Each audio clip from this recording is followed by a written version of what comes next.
Alright, everybody. And now we're back with Table Talk Thursday.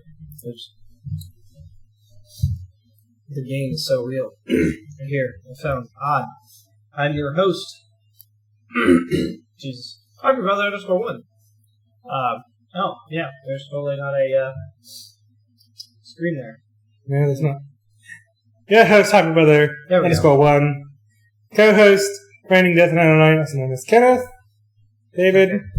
Welcome to Table Talk Thursday, episode 9. I think it's 9. I don't know. We're pretty sure it's 9, folks. There's another one of these. Also, we have like black dildo covers. Beautiful. Yes, I got better. He got one. I managed to still keep my free one. Yes, and we have windscreens now. So we got that, you get that, pop filter. So you'll not hear any of those sibilant S's as difficult as well. Or those perilous P's. Like, what's that old limerick, something picked a peck of pickled peppers? Peter Piper picked the pale peppers? Yeah, Peter Piper picked a peck of peppers. Oh, you said that right. Well, Peter Piper picked a peck of pickled peppers. Yeah. No. The pickles? So wrong. That's not. Look it up. Anyways, enough diverging from this. Since you wanted to make jokes, I'll let you cover the first one. Come on, use your joke title, buddy. Hell no! Bro, do it all. I ain't saying that. Why not? That ain't right. I know. Are we right here on this show? No. Anyways. London bridge attack at the afternoon, as it happened. Police arrest 12 after 7 killed in British capital. As you know, ladies and gentlemen. So since he didn't say it, London Bridge is falling down. There you go. I do not condone the statements spoken by my co-host. Hey man, you made the joke earlier. Hold up to Nobody can prove that. So it's all off the record. Technically true. Okay. So yes, as you know, over the weekend, there was a terrorist attack that occurred in London, on the London Bridge, and at a cafe. So, the attack was launched Saturday night, with terrorists running a van into pedestrians on London Bridge, stabbing several people in Borough Market before being shot dead by police. Hey, what was that? Oh shit, it actually worked. What? Closing the video. Wow. Ladies and gentlemen, this is the first time a news organization has actually let us close their stupid video box. Odd. Very odd. It scares me. 7 people were killed in London. They were cured?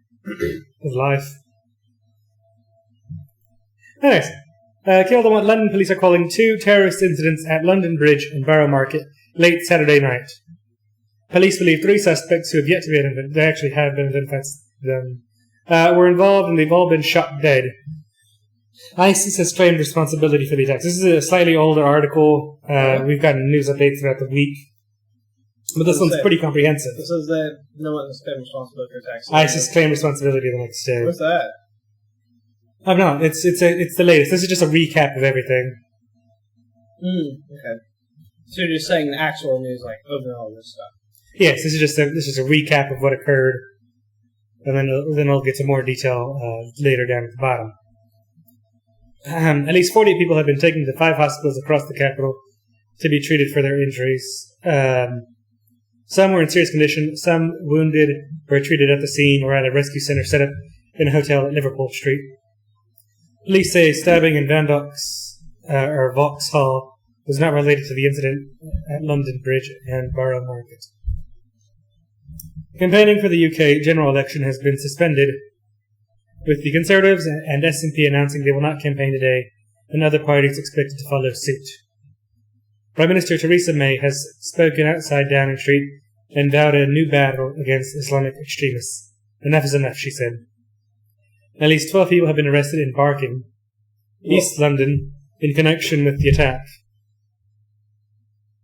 For $1 per week. Yes. So, London Mayor Sadiq Khan said he had more important things to do than to respond to Donald Trump's ill-informed tweet criticizing him in the wake of London terror attacks. Well, Trump, I guess, really seemed to give him. Sadiq Khan. Yes, Sadiq Khan, the Mayor of London, who's made some less than stellar changes to London politically. Is he, what is he nationality-wise? He is... Excellent question. I mean, I know he's... I'm pretty sure he's a Muslim, because it was a big deal that he was the first Muslim mayor of London. But I think he's either... Let's not speculate. Nationality, British. Well, okay, he's British. Obviously. Current Mayor of London, Mayor of Parliament. Yes, where's his family from? Ethnicity is what we need. Warm, Sadiq Aman Khan. He's... Religion, Sunni Islam. Okay, whatever. He's British. That's all you need to know, folks. Spouse, Sadia Ahmed. Yeah. He's British. He's British. Now. He's born. He was born in Britain. That's what they watch. Well, there's all some conspiracy theory against Sadiq Khan. Apparently. Super meta ISIS movie. There's another one of those things, folks. The BBC is reporting one of the attackers lived at the address in Barking raided earlier. Neighbours said the man was married with 2 children and had lived at the address for around 3 years. More accounts of the heroism of Londoners who tried to stop the attacks. A London driver called Chris told London... Taxi. Instead of London driver. A taxi driver. I didn't want to say cab driver. Whatever. All the same. That after seeing a young girl stabbed in the chest on London Bridge, the driver told his customer he was going to ram him. Nice. Ooh. Customer in the back, and he was like, I'm going to ram the van. Yo, I'm a ram. Alright, dog. Chris continued, I turned around and tried, but he sidestepped me. I spun the cab around and was about to ram one of them, but he sidestepped me and 3 police officers came running towards them with their batons drawn. They didn't know what was happening. There was a guy with a really long blade randomly stabbing people. I told people to turn away or turn around and run away. Chris said the attack sickened him to the pit of my stomach. Another taxi driver, Ashka Patel, told Sky News that a passenger had left his vehicle and managed to act as a barricade preventing the attackers from entering the restaurant. Patel said she held the door for a few seconds before being overpowered, allowing people to escape from the back entrance of a black and blue restaurant. He said she knew they were bad people trying to break in. People managed to escape through the rear door, possibly saving a good 20 people's lives. Pope Francis called on Catholics to pray for the victims of the London attacks. That is a really beautiful and shiny microphone. Look at that technology on that really nice old polished wood podium thing. That thing's probably about 100 years old, I'd imagine. Shit, probably older than that. I think it's solid. Yeah, back when construction was done solidly. Probably 1800s. Does this say a crucifix joke? No. It really wasn't. I was just commenting about the... But it wasn't obviously solid enough to stop a guy from coming back from the dead? I've got jokes today. Speaking on the weekend of Pentecost in St. Peter's Square, with an audience of 60,000 people, he said the Holy Spirit may support the mission of the Church in the entire world and give strength to all the missionaries of the gospel. Okay. That's just a general recap of the day before, of the day after it happened and such. If you want to go to the next story, it actually talks about a person... Football fan? Yes, football fan. Really? It's a good story, this one. I love it. Terrible circumstances to what happened to him, but it's a good story. Football fan shouted, "Fuck you!" on Millwall and took on knife-wielding terrorists with his bare fist. That sounds very Australian of somebody. Calls for Roy Larner, the Lion of London Bridge, to be given a medal after reportedly saving lives and making Millwall fans popular by single-handedly taking out 30 attackers. That's hot. Football fan before he left Millwall. Took on 3 knife-wielding London terror attackers, harming nothing more than his fist. Roy Larner has already been hailed a hero, with a petition launched for him to be awarded the George Cross Medal for his actions in the Black and Blue Steakhouse on Saturday night. Nice.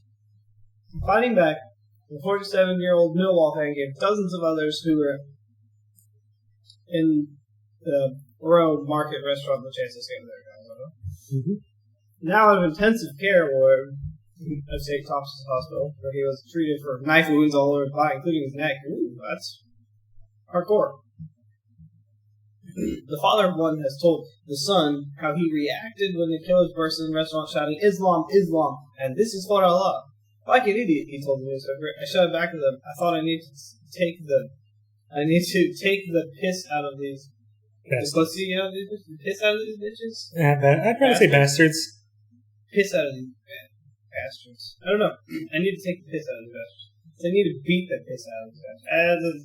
It doesn't make sense. No, it's British talk. Yeah.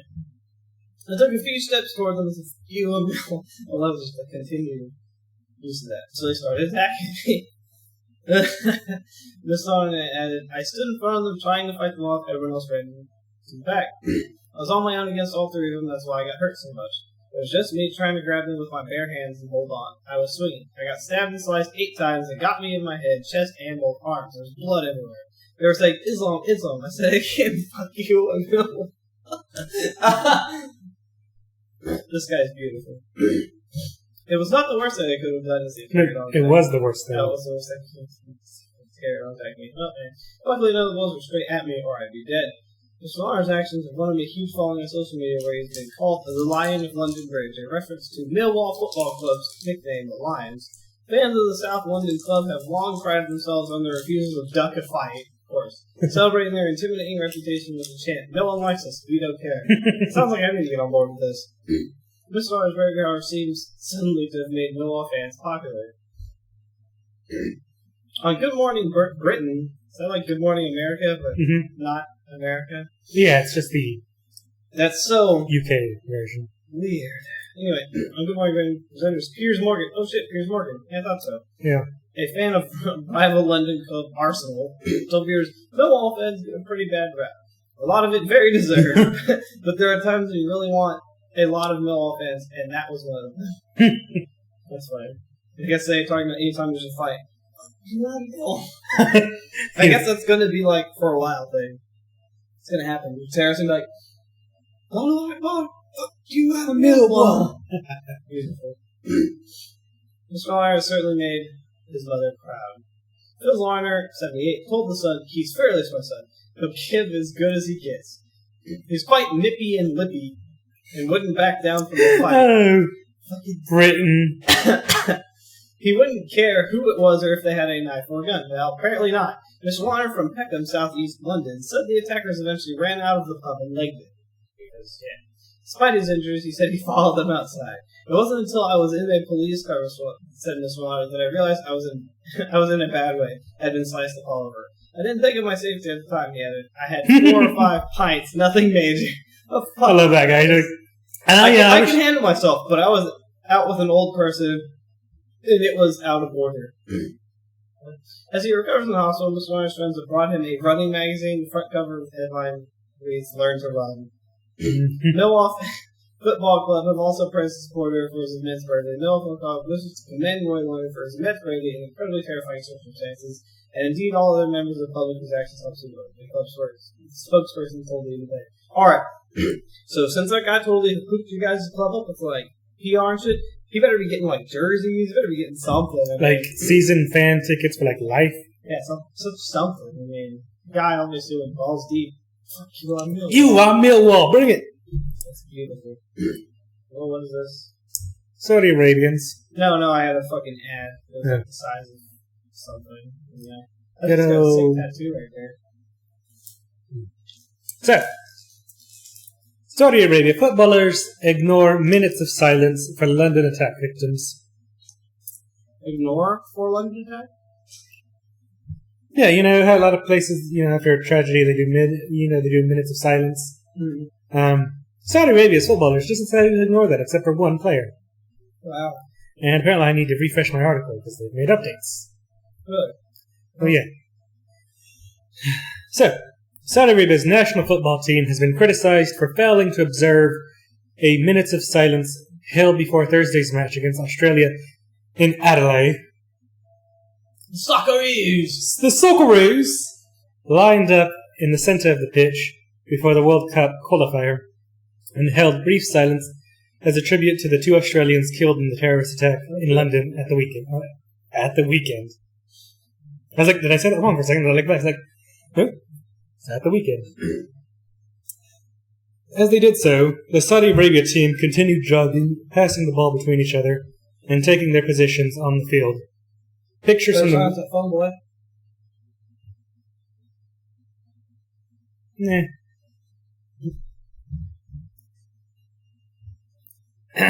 Since I've been thrown off of my track, give me a moment, folks. Mine might. Yeah, this one's on vibrate. Yeah.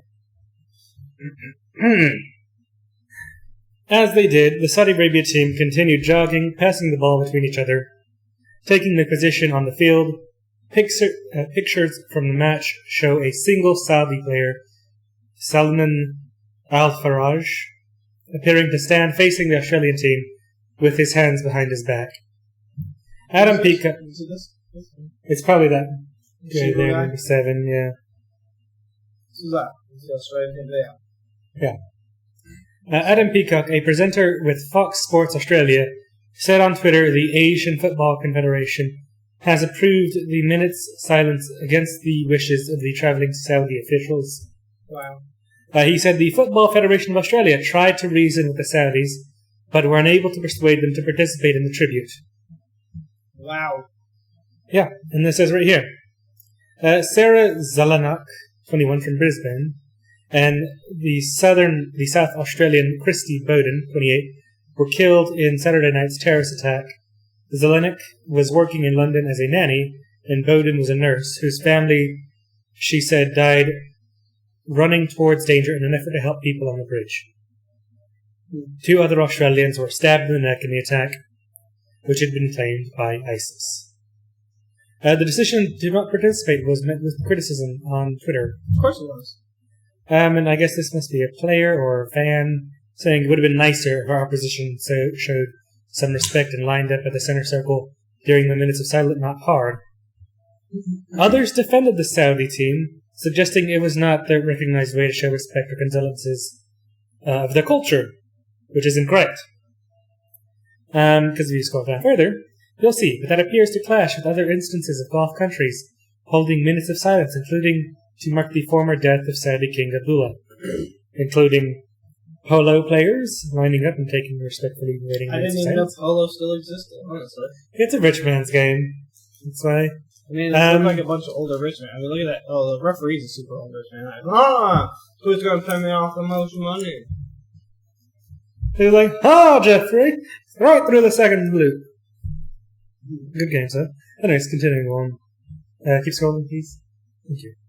And then I see right there, 1 minute of silence with respect to the passing of the King of Saudi Arabia, Abdullah bin Abdulaziz.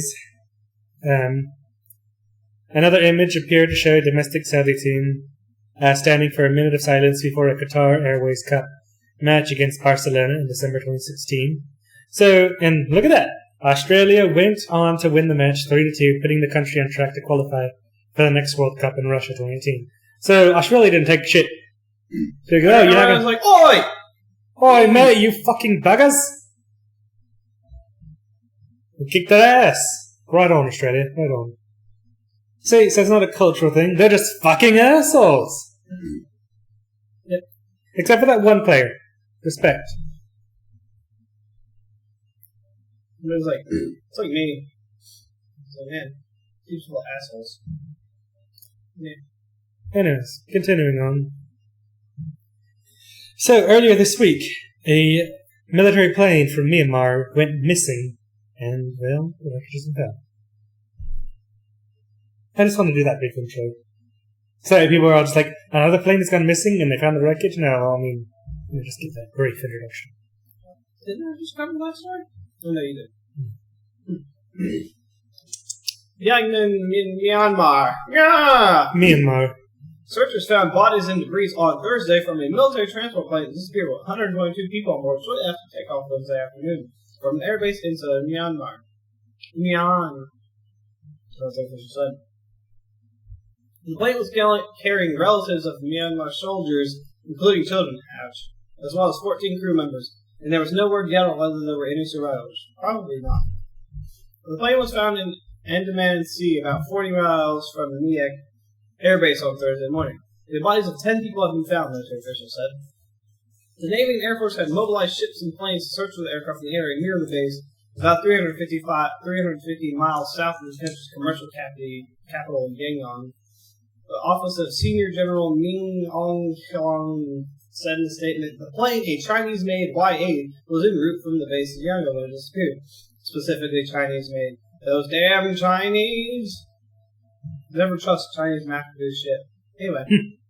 The weather in the area was bad, as it said, with pounding rain typical of the monsoon season that is now enveloping Myanmar.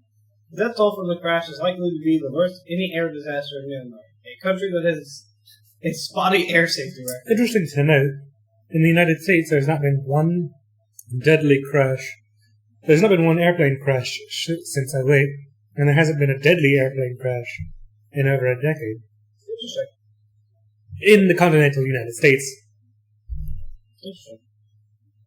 Anyway, before Wednesday, Myanmar had 17 air crashes since 1988. Most of them involving small passenger craft. According to the Daily 11. Oops, shit, what did I do? A privately owned newspaper. Last year, a Beechcraft trainer plane for the Air Force crashed near the capital, Naypyidaw, killing 5 people. In the 17 crashes, 105 people were killed, these reports, citing the Aviation Safety Network.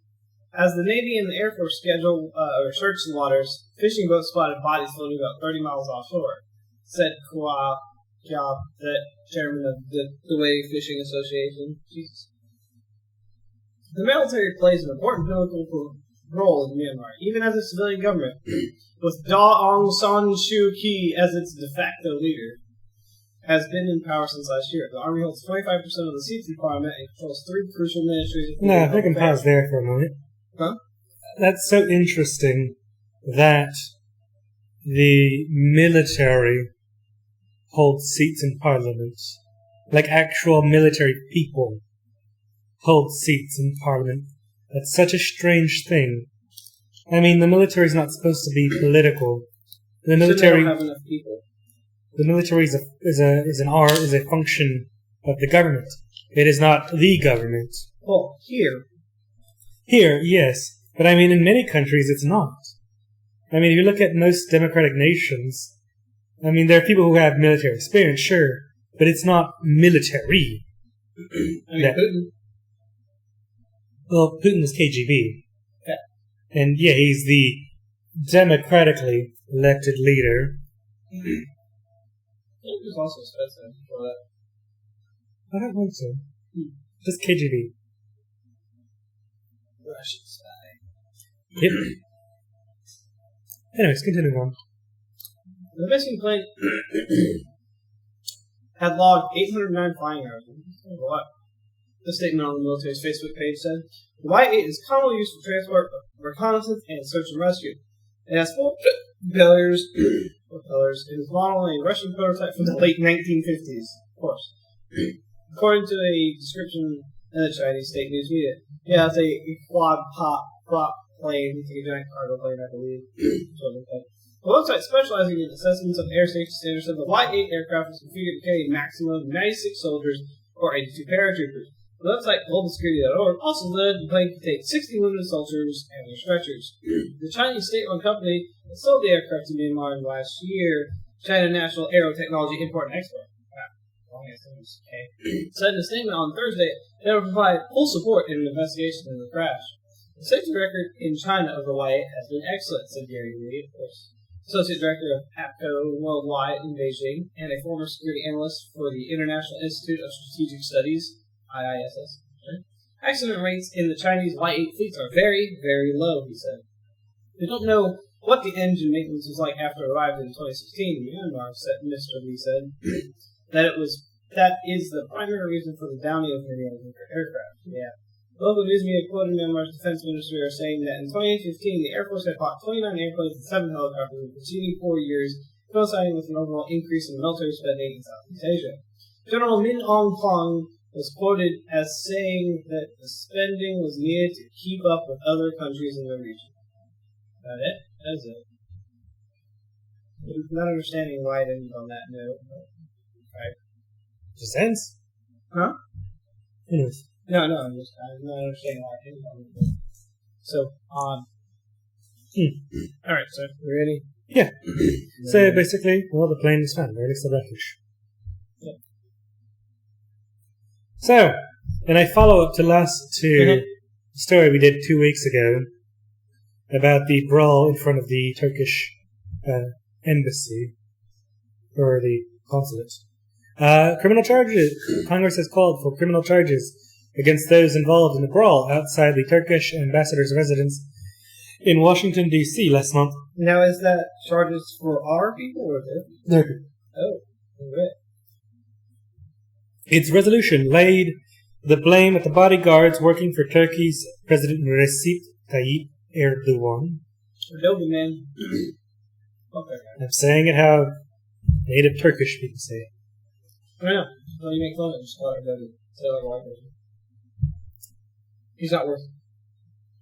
Saying they had beaten up Kurdish protesters. The Turkish embassy had previously said the demonstrators had aggressively provoked Turkish Americans gathering to greet the president who was visiting the United States.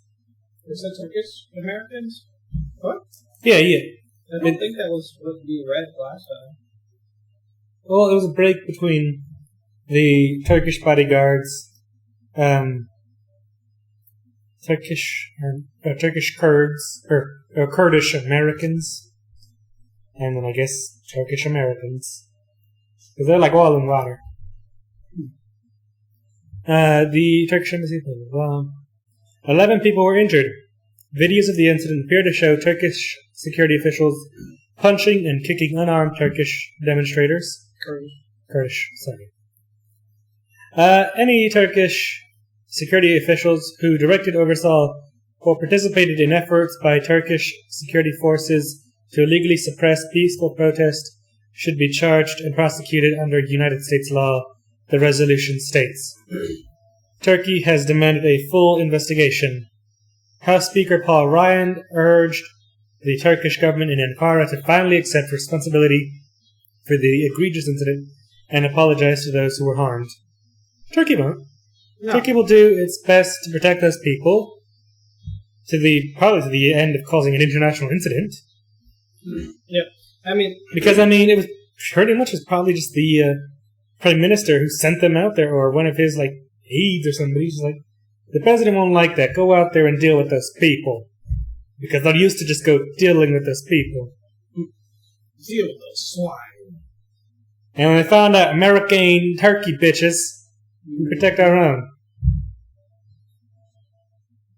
Even though their officials, all those security personnel have diplomatic immunity, unfortunately. But doesn't mean they can't be prosecuted. Normally they can't be under normal law, I believe. But Congress necessarily can. I suppose so, yeah. Because diplomatic immunity, there's tons of people from Dubai and shit that drive their fucking. Yeah, I hear about those stories all the time. It's like, oh yeah, some prince or something is in America and they're driving a Lamborghini and they ran down a guy. Or they're enslaving their housekeepers. Or they're. Yes, that happened. Interesting. In America, that happened. Yeah, when it's some. Well, their housekeepers. What race were they? Jordanian, I think. See, Saudi Arabia and Qatar, a lot of those Middle Eastern countries, they're really bad. Not only because of their human rights issues and political issues, moral stances, and everything else, but they also do modern day slavery. I mean, where they will import essentially Jordanian and Lebanese people, and they'll for like maids, housekeepers, gardeners, etc. menial, low-level tasks. And when they get there, they will take their passports, so they can no longer leave. But if no one leaves America? Well, America, yes, but I mean Saudi Arabia or Qatar, or the other countries involved. Because you can't leave without a passport. Can't leave what? America? The country. This country or their countries? Their countries. Probably this country, too. Oh, so they export people from here over to there? No. They export people from Lebanon and Jordan to Saudi Arabia and Qatar, and then whenever they're there, their employer takes away their passport, so then they can't leave the country. Huh. And then they basically are enslaved until their time is up. Interesting. And then it's often that how the hell can your employer take away your passport? They're not able. Well, it's different. They're not supposed to be able to do it, but they do it anyways. They just go give us your passport, and we're like, okay. Yeah, pretty much. No, they just don't know. They just don't know. And that's the thing. There's a reason why these people. There's a reason why they go to these countries, because these people are often poor and they're often getting paid more than they would in their own home country. So they send back a lot of their check home so that they can support their families while working in a different country. And then come to find out, well, you can't leave, so I'm going to cut your pay and I'm going to force you to do this and I'm going to beat you. I mean, there have been stories of maids in hotels who are slaves essentially, and there was who've been slaves essentially in these countries. I think there's a story you might have covered of a woman who jumped from a 4-story, 3 or 4 stories up to just straight ground, escaping an employer who, according to the worker, was trying to kill her. The owner was trying to kill the worker. Yeah. Well, he's the leader of the country. Probably has a lot of articles about it. And none of them are probably good. No, of course not. None of them are probably good, of course not. But it's just a thing these countries do, and they do it in America as well, and that's obviously super illegal. But the thing is, these people aren't overtly slaves. That's how they get away with it. It's because something illegal would have to be done to get the police involved, and if your maid doesn't speak English. The English. So if she probably doesn't even know where she is or any numbers of assistants, and especially when they have walls 9 feet high, they're like this thick of concrete that are damn near impossible to climb over. What can you do? If you escape, who will you go to? Nobody will be able to understand you. I mean, the police might find you eventually if somebody calls and there's this one random woman who's screaming about something and she looks pretty beat up. But other than that, you may not be able to get assistance, and that's why they do it. There's one random person screaming in some Arabic. They're terrorists. Basically. Or it'll be an old person there's a brown lady. I think she has an AK-47. Did I tell you about the story about how old ladies specifically think everything is an AK-47? Well, most people don't know what actual guns look like, so that's why everything's an AR-15. Hers is an AK-47. I'm right. Anyways. Yeah, so, I mean, these are despicable people. Not just these Turkish security forces who assaulted American citizens who are expressing their freedom of speech and expression. The culture in general. But I mean, yes, the culture in general is a disgusting, reprehensible culture. Which is technically racist. No, it's not. No, not technically racist. Yeah, it's not. Mm-hmm. I'm not racist against the people. I'm sure there are fine Arab people, but the culture is toxic. I can distinguish between those two things. Muslim is toxic, mostly. Islam is toxic. Sure. Radical Islam, especially. Well, even the teachings in regular Islam. Then again, the teachings in Christianity are kind of toxic too. We just got away from that. But that's the thing. We had our reformations and we had our things and we've had our watering downs and times to adjust to the modern age, so that we've had time to grow as cultural growth, to where nobody practices it. It's because there's been so many people and ideas up here, though. Well, their one idea. And if you speak against it, you'll be killed. Pretty much. Which it was kind of like that here a long time ago. I mean, not really. I mean, you'd be ostracized and you might need to move, but I don't think you'd be overtly killed for speaking something differently. Yeah, but forever ago. How far like in the Salem witch trials and shit. Well, yeah, the Salem witch trials, but that was, 150 years ago? Yeah, but at that point, it was just a nation of all the basically same people with the same religions. It's the same thing they do now. But yes, we intercept. But they have nuclear weapons and freaking jets and planes and an army and, highly destructive forces and powers. They're just slightly newer aged gods. I don't know. And as they turn that against their neighbors, it'll cause a whole Middle East war. Or if they decide to go after her, or if they decide to unite and then go after other countries to forcibly convert them. It'll be like the Crusades. It'll be the Crusades / it'll be fucking... Because that was really part of what the Crusades was Christianity versus Islam. So it'll just be Crusades 2.0 with better weapons. I mean, we're going to win again. But at what cost? The lives of really stupid people. The lives of millions of civilians who had nothing to do with it. I mean, again, as I talked about, it happens every day.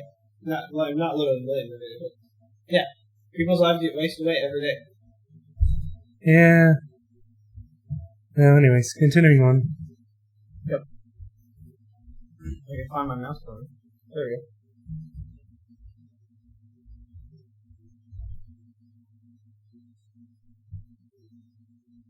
go. The story I'm going to add into the U.S. news. Okay. Doing it live, folks. That's right.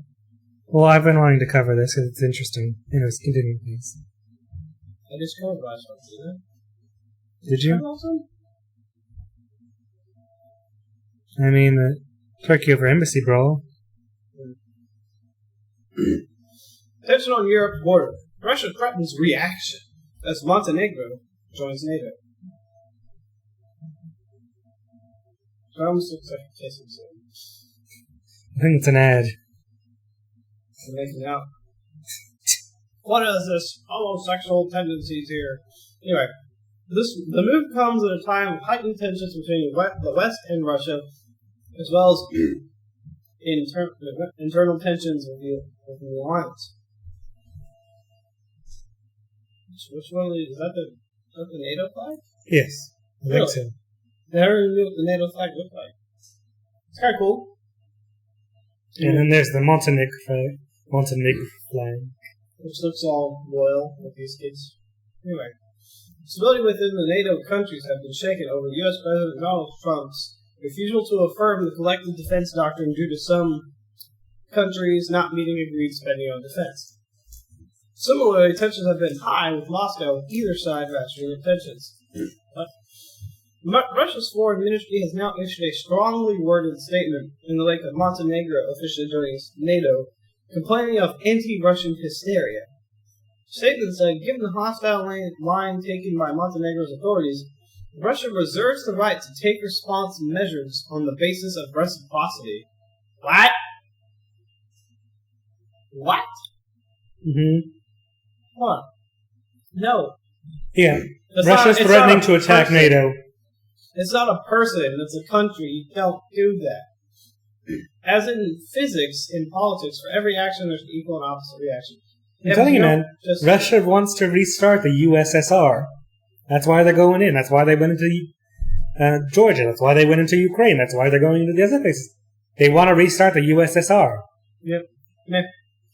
The act of the Balkan country joining the defense alliance is particularly significant for Russia, given the cultural and religious ties between the two nations.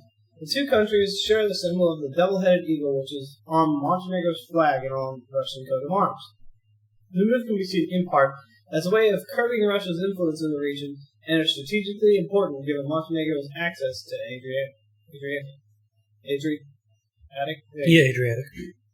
NATO Secretary General Jens Stoltenberg made no mention of Russia during his speech on Wednesday at the official ceremony, but stressed that Montenegro now has was now an equal partner in the alliance. He said, I commend your commitment to the Euro-Atlantic and integration.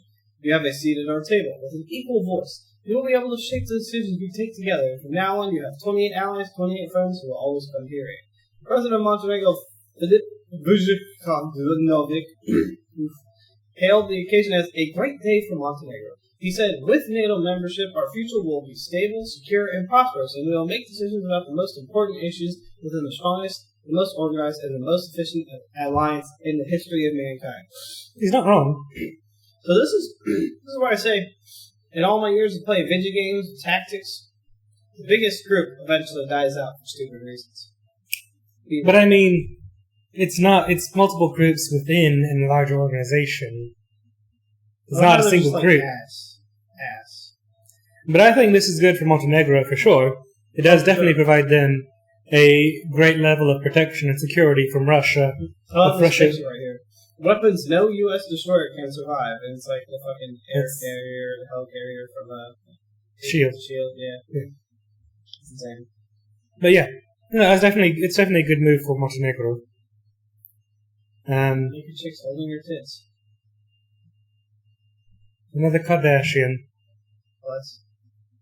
It says Kourtney Kardashian. No, it's not this one. Oh, Chrissy Teigen. I don't know any of these I think she was an old movie star, TV star, or something like that. Was she? That's not good. Looks cute. Yeah. I love all the fucking pictures of Trumpers all the time. Yes. So. Alright. Yeah. So, Montenegro, Russia's pissed off.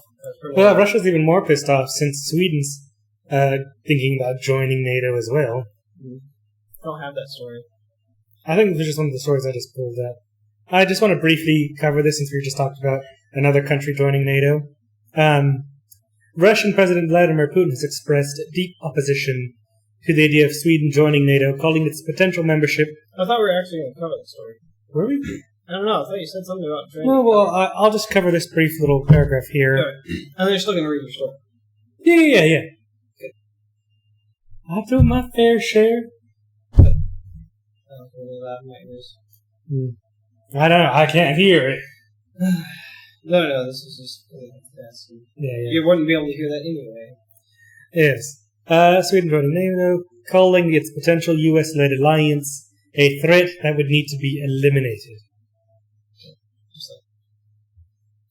If Sweden joins NATO, this will affect our relations in a negative way, because we will consider that the infrastructure of the military bloc now approaches us from the Swedish side, Putin told state news agency Vitartas. We will interpret that as an additional threat for Russia, and we will think about how to eliminate this threat. So Russia's fucking going off the deep end, trying to provoke NATO. They're also... sound like the amount of paranoia is rising in Russia. Because, I mean, the amount of countries that are in NATO, mainly the United States and the UK... I mean, let's face it, a lot of the countries in NATO are kind of pointless and would never do anything because they can't really. I know, but they would join, they would do something, but... I mean, is it France in there? Yeah. Everybody knows a joke about France. I think French had actually solid military, but they surrendered because they figured they might be able to negotiate with Germany. It didn't happen. They wouldn't have won. No, they wouldn't have won. They would have held them off a bit longer. No, French would never won. Anyways, so yeah, I mean, clearly Russia is really putting it out there. They don't like NATO. They don't like how close it's getting to them. And it's going to be bad, because as a part of NATO, if Russia were to attack one member nation, all nations must respond. And that's 28 going on possibly 29 major world powers. Winter is all I have to say. And with the missile defense shield protecting Europe, Russia is essentially neutered. Yeah. As well as, of course, the missile shield protecting the United States. So, Russia... Also, Russia would have to split its missile arsenal between half of the goddamn world. Yep. I mean, I still think missiles would get through and bad shit would happen. If we were to get that. No missile I doubt any missile system's 100% effective, so yeah. I imagine some missiles will get through, and depending on the power and where they hit, its loss of life is up in the air. Large. Somewhat. But yeah, this is... Plus, if Russia actually does go to war, they'll have the Russian Federation and all that. Which would be Iran and all them, and North Korea. Yeah, but China will step in. China might not, yeah. No. China won't side with Russia, I don't think. I mean, they're both communist nations, but China doesn't want world war because it would be bad for China's economy. Yep. So China, I think, would step in and just everybody, cool the fucking jets. But in Chinese. They're like, or if those guys are good. I think China would side with the United States and NATO if they had to pick a side, because it's just Russia and a handful of countries. And Russia and a handful of countries does not an economy we make. Anyways, so I just wanted to cover that, and then its possible fallout. So, Muslim safe space plan sparks row in Australia. A proposal by the Australian Islamic group to allow safe spaces, everybody needs their safe spaces if they're feeling triggered, for young Muslims to discuss inflammatory issues has sparked a row. What is a row? It's like a hubbub, a hullabaloo, an outcry. It's just Australian. For beer. The Islamic Council of Victoria says such forms enable young people's opinions to be respectfully and intelligently debated and challenged. Safe spaces is not the correct word for that. But State Premier Daniel Andrews says he was very troubled by the idea of a safe space where people could be radical. Excuse me. Could be radical. Radical Islamists. Victoria was rocked by a suspected terror attack earlier in the week, so this is a bad time for these people to be discussing this. It says gunman Yaqub Kehare killed a man, wounded 3 police officers, and took a woman hostage during a siege at an apartment building Monday night. He was later shot dead by police. Was there a Rainbow Six Siege? Yeah. Rage Station. That's the only thing I read in the is Rage Station. I need one of those. You know what? Rage Space. Rage Space. Yeah. So, Australia has prevented a number of extremist attacks on home soil in recent years, and has been on alert amid fears over the return of Australians fighting for Islamist militant groups in Syria. Rage Space. There's Rage Space. I don't... Well, that's because they're worried about that's what it's going to be. ICV, which says it represents some 200,000 Muslims in Victoria, says the community is suffering mental health and other problems because of a widespread suspicion it faces. You might want to ask yourself, do some introspection. Why does the Muslim community there, have a lot of suspicions and fear over them? Put some thought into that. I mean, they're probably not necessarily wrong. No. I mean, they're not. I mean, yeah, I'm sure people are suffering from mental health and other issues because of the fear, but they have to understand why that fear occurs, and it occurs because of the fundamentalist Islamic, attacks that go on, and that's the problem. Like, they've done studies in the UK of Muslims in the UK who, if you knew somebody was threatening to do a terrorist attack, would you report them? I think 2/3 to a half said no. If you knew somebody's getting radicalized into a radicalized form of Islam, would you speak out against it? 2/3 or more said no. I mean, the surveys show the majority of Muslims in these communities will not root out the Islamic extremists in their communities. Which is pretty stupid. Then again, and this is a big culture thing of all the Middle Eastern countries. Literally every single one of them, even closer towards Asia with the Indians and stuff. This is the same thing I say. they keep to themselves and they help each other out, and they're really good people to each other. Ish, except for the super radical Muslims that kill more Muslims or whatever. But most people don't see that or pay attention to that, really, I don't think. Yes. I mean, it's more of a, I think with those surveys, it's more of a, I don't think it would happen to me type deal. I mean, I don't know. No, I mean, this survey was over a large number of Muslims, like 10, 15,000. It's a sample size, man. That's how surveys work. So I know, but I'm saying that doesn't matter. The number doesn't matter. I'm saying it might be just their thought process. Is like, well, I mean, sure, he'd be converted to radicalism, but, maybe he wouldn't hurt people. I have no idea. No, I mean, I'm just saying. Whenever they complain... if somebody's planning a terrorist attack, that's a bit different. No, it's not, because they've said it. No, they've done the surveys. Shut the fuck up for 2 seconds. You mistook what I'm saying. I said it's a bit different than just, like, somebody being converted to radicalism. Somebody could be converted. No, people convert to Islam all the time, but I mean, converting to radical Islam, terrorist or whatever. It's a concern. But I'm just saying. But somebody planning a terrorist attack and not speaking out against that. And that's a large percentage of the community. Yeah, that's pretty bad. Exactly. Which is why I say, when you complain that your community is suffering from suspicions and people are afraid of you, you must understand why. Because people can be afraid of anything. People are afraid of the dark. Yes. But... because they're afraid of the things in the dark. They're not afraid of the dark itself. They're afraid... Exactly. And that's what it is with Islam. People may not fear Islam. I'm sure people who know Islam, who know people who are Muslims at work, and I'm sure they're great, fine people, Ted from accounting or whatever. Ted from accounting. Yeah, we don't have a Ted from accounting. It's a shame. We need one. But it's the worry that these people have of, what if Ted from accounting becomes converted to radical Islam instead of just normal Islam, since he's already in it? And then what if nobody in his friends or family speaks out? And then what if he comes to work one day and shoots up everybody? Thus forth, we must be worried about Ted. Yes. I'm not saying it's all people's thought processes, but I'm saying it's a thought process that people have. And I'm not saying it's necessarily right. Obviously, the people who commit these attacks are a very small minority of the community.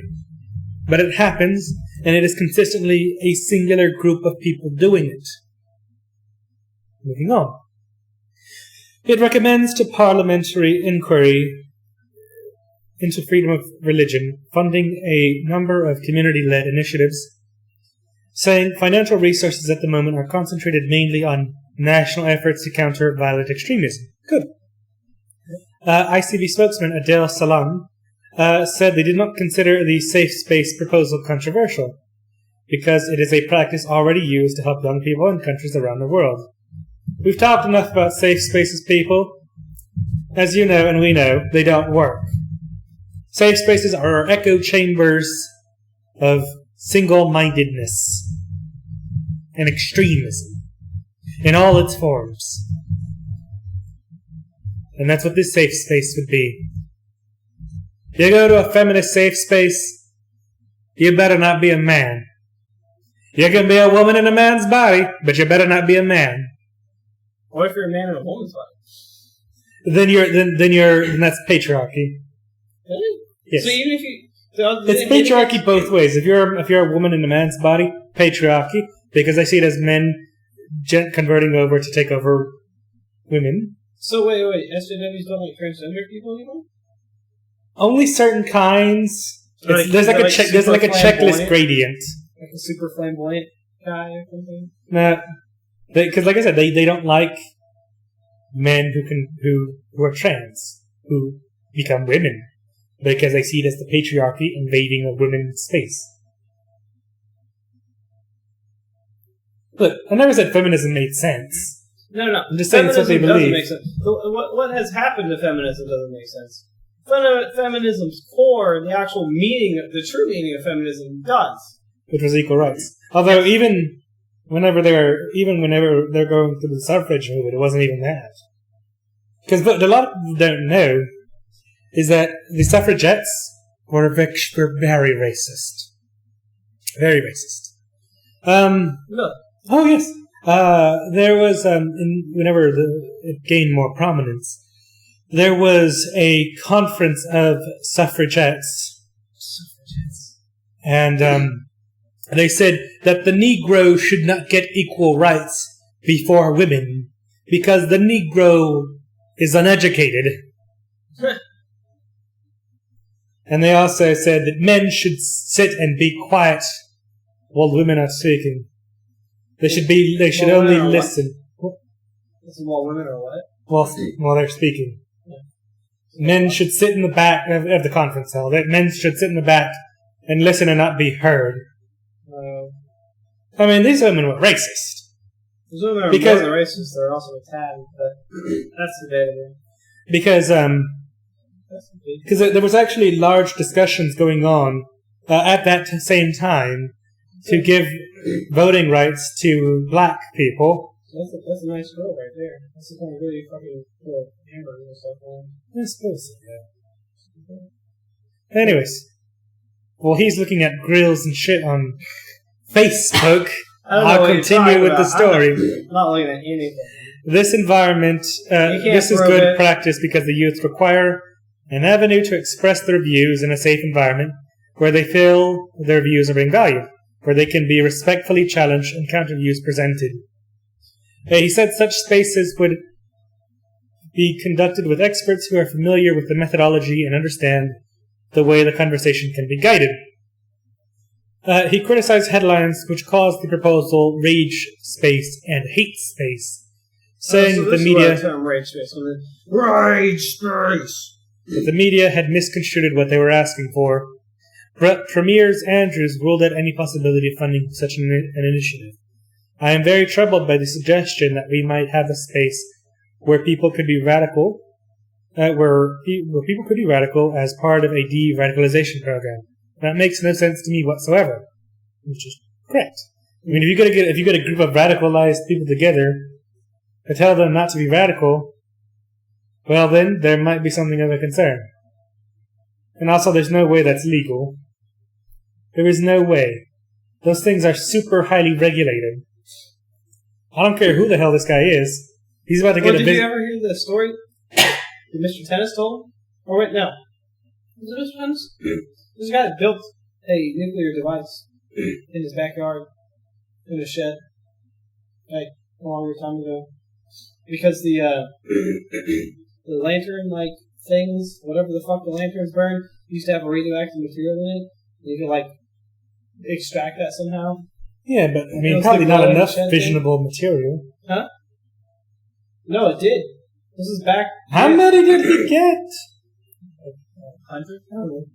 Because, I mean, there's not that much. I mean... Not anymore, there was. No, even back then, you'd have collected thousands Fuck of you! pieces. Listen, bitch. Holy shit.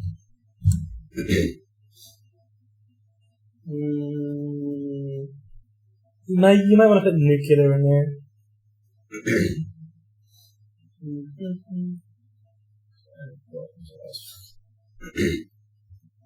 Because generally radioactive material is very closely regulated and watched. I like that story. Just cut out glowing. Put in nuclear. I don't know, it's called nuclear. Yep. Nuclear.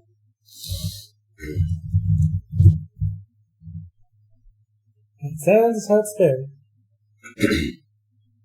Who believe that, man? Radioactive Boy Scouts? Yes, the radioactive Boy Scout, that one. This one.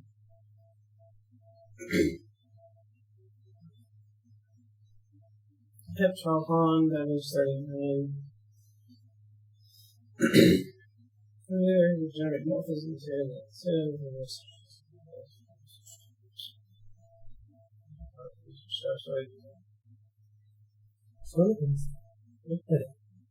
Prison high school teacher. This is the thing.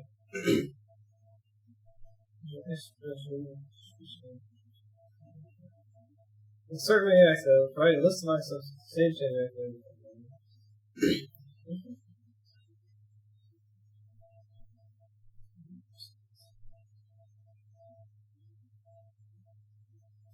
Very simple. The price data. All I have to do is go out and get the materials. Well, I guess because it's so low level that it's not quite dangerous. Tires.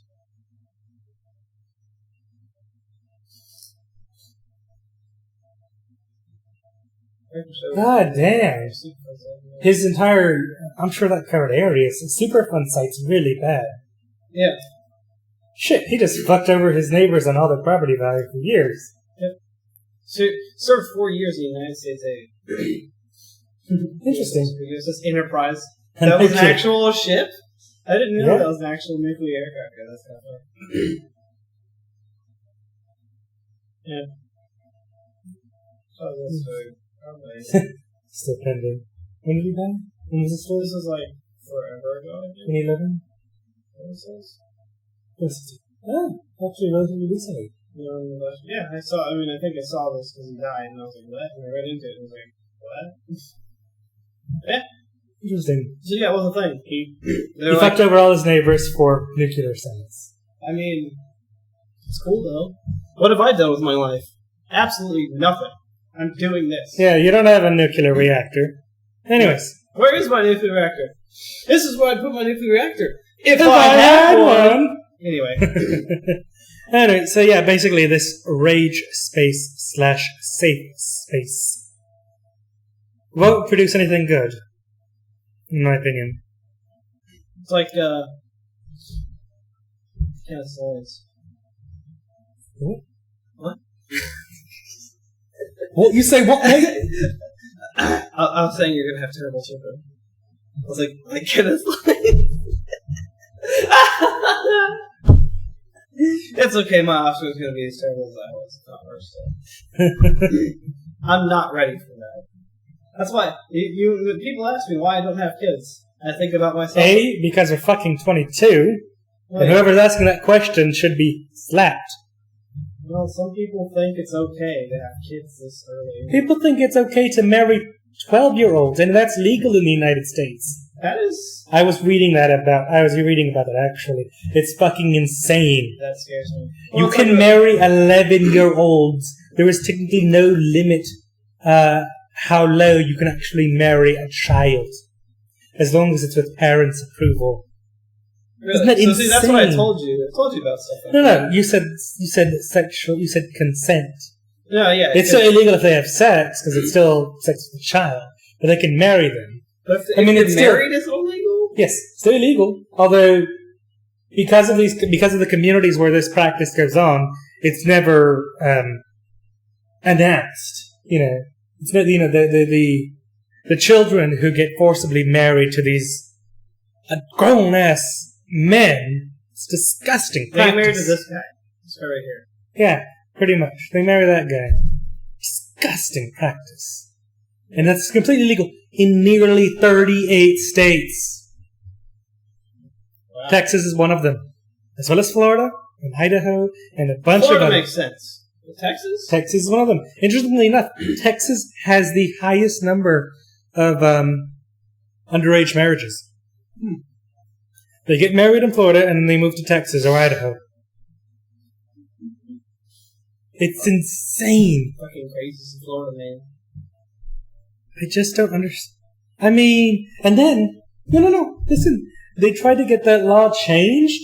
Mm-hmm. And you would think that would be easy. You would think any rational, representative would be like, oh, child marriages in the United States, we don't like that. Hell, America goes out there to these countries that have child marriages, and we're like, no, bad, stop that. We tell other countries child marriages are bad. And then we let it go on in our own damn nation. Mm-hmm. But yeah, a person who was a victim of a child marriage, who forcibly had multiple kids while as a child, forcibly had multiple kids, so they had sex. Yes, they had sex. Mm-hmm. Essentially marital rape. Mm-hmm. As a child. Yeah. She had 8 or 9 kids. It was fucking insane. Wow. Because their family's religiously Christian and all that jazz. That's why they're sad. That's why she got sold off like a child. I don't know. It's a thing. Crazy people. Religious fundamentalism is a scourge to humanity. Full stop. But True. Trade the truth, baby. But she tried. I think this was even in like New York or Connecticut or something. And she proposed a bill to raise the limit of marriage age to 18, like everything else in our country, pretty much except drinking, which is a reasonable thing. Really, you can't get a car, you can't, get a driver's license, you can't get anything. No, I know, but I'm saying these children can't. Oh, yeah. These children are trapped in these homes without any knowledge or any, resources at their disposal to get them out of this because this is entirely legal. Well, I mean, even if they had stuff to get them out of it, it's still legal. Oh, they could, file for divorce? I don't think they could. Can you legally file for divorce if you're 12? Do you have to get your mom to file for divorce for you? Probably so. And the parents are the ones who do this. The parents are the ones who sell their kids off because marriages have to have parental approval if they're under 18. Yeah. Well, okay, some of that stuff is probably that way because other cultures have, young marriages and they have, arranged marriage and shit from young ages. That's kind of normal. Yeah, but even arranged marriages, that's just you're going to get married at this date. Have at it. No, you're getting married to this person even if you don't love them because... Yeah, exactly. Well, that's different than you're going to be forcibly married to somebody you don't really know and you're only 12. Well, that's part of it. That happens sometimes too with arranged marriage. Somebody you don't know when you're 12. But you're talking about specific instances whenever, there are fucking 100 or something. There were tens of thousands of underage marriages that happen every year in the United States. Yeah, but that's just underage marriages in general. It's not underage marriage specifically to old-ass men or specifically to, No, but that's still a concern, and I still think... Not necessarily. No, dude. In America, all laws must apply to everyone, regardless of culture or whatever. No, everything is not black and white. Obviously, that's why the law I'm not having it. Because laws apply universally regardless of culture. Otherwise, we'd have fucking religious-ass Muslims marrying 9-year-olds. It already gets bad enough they're marrying 11 and 12-year-olds. I mean, that's fine. That's what No, I don't agree. Laws don't get to... Nobody gets to pick and choose laws. That's why the law is the way it is. That's why the law is the way it is. That's fourth. Marriage age needs to be raised to 18, regardless of your culture or whatever. I don't care. I don't care. I don't care. What you're fighting against is that the law is what is law. The law is the law. Well, the law is the law. The law needs to change. The law needs to change. I don't care about your culture. Fuck your culture if it allows you to marry children. No. Marrying children is totally fuck your culture. It's not. There's nothing wrong. I disagree. No. See, this is one of the things you have to understand. Child marriage is not fine. You have to understand a couple things here, my friend. Is that it's not all about you. This is kind of one of those conversations where I would have with my sister. Whenever you go ahead and you take away the freedoms of somebody else, there's no freedoms. You're subjugating these children to a life without giving them the resources. Not all of them are that, though. That's what I'm trying to tell you. But I'm just saying, we can't. You don't understand. The law does not get to pick and choose. Actually, it can. It can be written in that way. I don't agree. It should just written be in that set. Way. I don't care if you're culture. I don't care if you're Muslim, religious, Christian, Judaism. I don't give a shit. Totally be able to marry each other. No. I mean, I'm thinking on the bounds of reasoning. I disagree. If you're two 14-year-olds and want to get married, if you're a 14-year-old and a 30-year-old and want to get married, you wait to 18. No. If you really want to get together, you'll be together in 4 years. I mean, yeah. Well, exactly. Pretty much Wait to 18. But it still doesn't matter. It's two people's decisions. No. It's well, their you have a freedom confused and scared 12 or 11 or 13-year-old who's just being pushed into a marriage by their parents and married that's to one a guy. very specific case. But how can the law attest for all of those different circumstances? All it would Especially have because to you've do got to is consider that these people come from really insular environments that they don't really have the knowledge of what they have. They don't know that they can refuse. I am listening. I said you would just tie it in with the laws of consent. I disagree. And it would work perfectly. I disagree. Fine. Why? Because these children don't know that they can opt out. They're just told this is what's going to happen. Children have disagreed. I said consent. They wouldn't be able to be legally married if it went in with the laws of consent and statutory rape. That's what you would tie it into. The only thing that would make sense. But the fact of the matter, these... And that would solve literally everything. Why? Why wouldn't it solve anything? How would it solve... What? Because age of consent is different. With a 4-year maximum for consent between somebody that's below 18, well, at least in our state, or in other states, it would be similar to that. That would be perfectly I think fine. The youngest is 13. Yeah. So 13 is when it starts. They could have relations with a 17-year-old.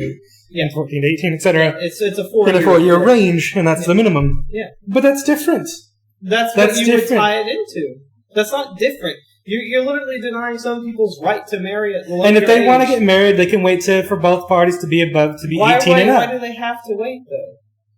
Like, why would you have to? Marriage is a legal contract. Children cannot legally enter into a contract without parental consent. Okay. That's marriage is a contract. Marriage is not some union binding souls and shit. Marriage is a legally binding contract that people get involved in. It's all of the above, technically. The only reason why it's a legally binding contract is because tax laws. It's so you can get fucked over later by your wife. Get a prenup, folks. Yeah, but I'm just saying, just raise the age to 18 if you want to get married. But sexual, age of consent, whatever, fine. That can be what it is. But I'm just saying, for marriage, it needs to be a difference. What I'm saying is, I don't want to tie into that. It needs to be a separate thing. And then it would work I disagree. Don't tie it in. Yeah, why would you make basically the same laws. Tie it in. You kind of write the same rules in there. So then you don't have your big complaint of old-ass men. You can make different laws. Just as long as both parties are 18 and up, that's fine. Why? I don't understand why it has to do that. Because I'm looking out for everyone because of the nation, because of our cultural need, because of how our nation works. You have to be 18 to not necessarily drive, but you're classified as an adult. You can sign contracts. You can do other things, but you have to be an adult to do. Contracts you have to be without being 18. You can sign your fucking parental permission. If you're below the age of 18, you can, which is why these children can allow to get married because the parents approve it. And I disagree. And there's nothing wrong with that. Yes, there is. There's nothing wrong. The only thing that I can see that's wrong here is old-ass men marrying these young children. That's it. People getting married at young ages is fine.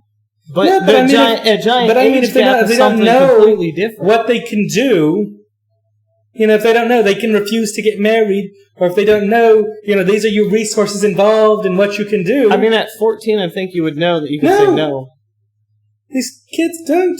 Well, some of these, and the other, these kids are kept in insular, very religiously fundamental, the other thing here is that even if they wait till 18, you're not going to stop the same problem from happening. They can be as old as they want, and it'll still happen. But it'll at least prevent child rape and child sexual assaults. That's what I'm talking about. That's why you just use the fucking statutory rape law. You tie it in with statutory rape, and then it works. Like, that's what you're not getting here. Is it would work fine. It doesn't have to be that people underage can't be married. Because again, like I said, do 2 17-year-olds want to be, consent to marry? Then they can wait till 18. No. And they can wait till 18. Why should they have to? You're infringing upon their right to marry each other. Because, they have the right. And if the law changes, then it doesn't infringe their rights. That does infringe their right. No, that's exactly what that is. If the law changes, it doesn't infringe their rights. That is within the law then at that point. It's like if you fucking change the law to disallow gays, that's infringing on their rights. That's a different thing. It's not a different thing. It is a different thing. It is kind of the same. It is consenting adults getting married. Consenting adults. That is the keyword. Adults. It doesn't 16-year-olds are adults. 17-year-olds are not adults. 18-year-olds are classified as adults. Kids don't already have any rights. So on the opposite end of the spectrum, some of the rules... Exactly. You say it yourself. Children don't have rights. No, they don't. They need to be adults. At least in Texas. 18 adults. Legal classification. On the other side of the spectrum, you could just lower some of the laws that make you, say you have to be an adult for some of these things. So that would be perfectly fine. You have to make it fair for everyone. Exactly. If it's a federal law that the age of marriage is 18, there it is. But that's you're changing it from something that's fine for some people. It's not fine. It's not fine for you. That's your opinion. Welcome to I'm America. morally outraged about this and ethically outraged. And it's just not right. It's fine. I don't see a problem with it. No, there's a definite problem. There isn't a problem. I see a problem with, like I said, older men, doing all these things with younger women and stuff, or whatever, younger men doing things with younger men, or what the fuck have you. But I don't see a problem with, young kids being able to marry each other. Not like 12-year-olds and stuff. Maybe that needs to be raised anyway, but still. I don't see a problem with it. That should happen forever ago. That shit's been around for a long time. And cultures change and update. My fucking parents... Laws update. Did they get married? Yeah. Well, they do sometimes, if there's a real reason to, but there's kind of not. There's a reason right now! Because me and you are the only two reasonable human beings in this town that don't have kids. And that's because of we are the way we are, and it has to do with a certain level of intelligence. But that's not everyone else. That's not the consensus. There are people that were married in fucking high school. I know. A couple of you. Okay, then. But that doesn't mean that doesn't make that idea right. But that doesn't make their decision correct. Wrong. It doesn't make it wrong either. There is no right or wrong there. Some of those people are still together, even. So you agree to raise it? Do what? I agree to raise it at least from fucking 12 or whatever the fuck you said. It can be as low as 11. There's no bottom. That's the thing. There's no floor. Okay, so it needs to at least be a floor somewhere. Probably, let's go 15, 16. 16 is reasonable. 16? 15, 16, yeah. 15, 16-year-olds are kind of reasonable. 16, I mean, you know enough, this is just normal people, because we have to find the main group of people. You're talking about also weird outliers that are kind of odd in very specific cases. Because, I mean... 15, 16 would be alright. I would marry my kid off to another 16-year-old, I guess, depending on if it's a guy or a girl, and depending on if that person is okay. Unlike me, I'd have a shotgun. I'd go out specifically and buy a shotgun and be like, y'all both gonna wait to 18, or the shotgun's gonna go somewhere you're not gonna like it. You have to wait till 18. Yeah, that's how that's gonna work for me. So, 16, reasonable. Compromise, I suppose. There you go. See? And this is how America works. You yell at each other for fucking 20 minutes straight of random bullshit, and it's like, I'm seeing your point, and then I see your point, and then we found a middle ground, and there we go. And now everyone's slightly happier. Great. This is what we do at work, people. But I don't think we ever it's not as heated. This. Yeah, no. It's not as heated, no. Until we start talking about science or something. Yes. I think this is yours. Slip space. No, I thought this was yours. Fine, I'll cover it anyways. I don't know. We'll pick it back up after. Turkey arrests Amnesty International head and lawyers in Gulenist sweep. So as you may have remembered from last week, folks, we covered how Turkey has been cracking down on the Gulenist in that anybody who the administration doesn't like is a Gulenist. Yes. Needless to say, they're cutting down on it's like the Jews. Yes, they're doing the Jews. You're a Jew. But I'm not even Jew. I'm not even Jewish. I like the Nazis. He sounds like a super Jew to me. Oh, yeah. Send him to the chambers.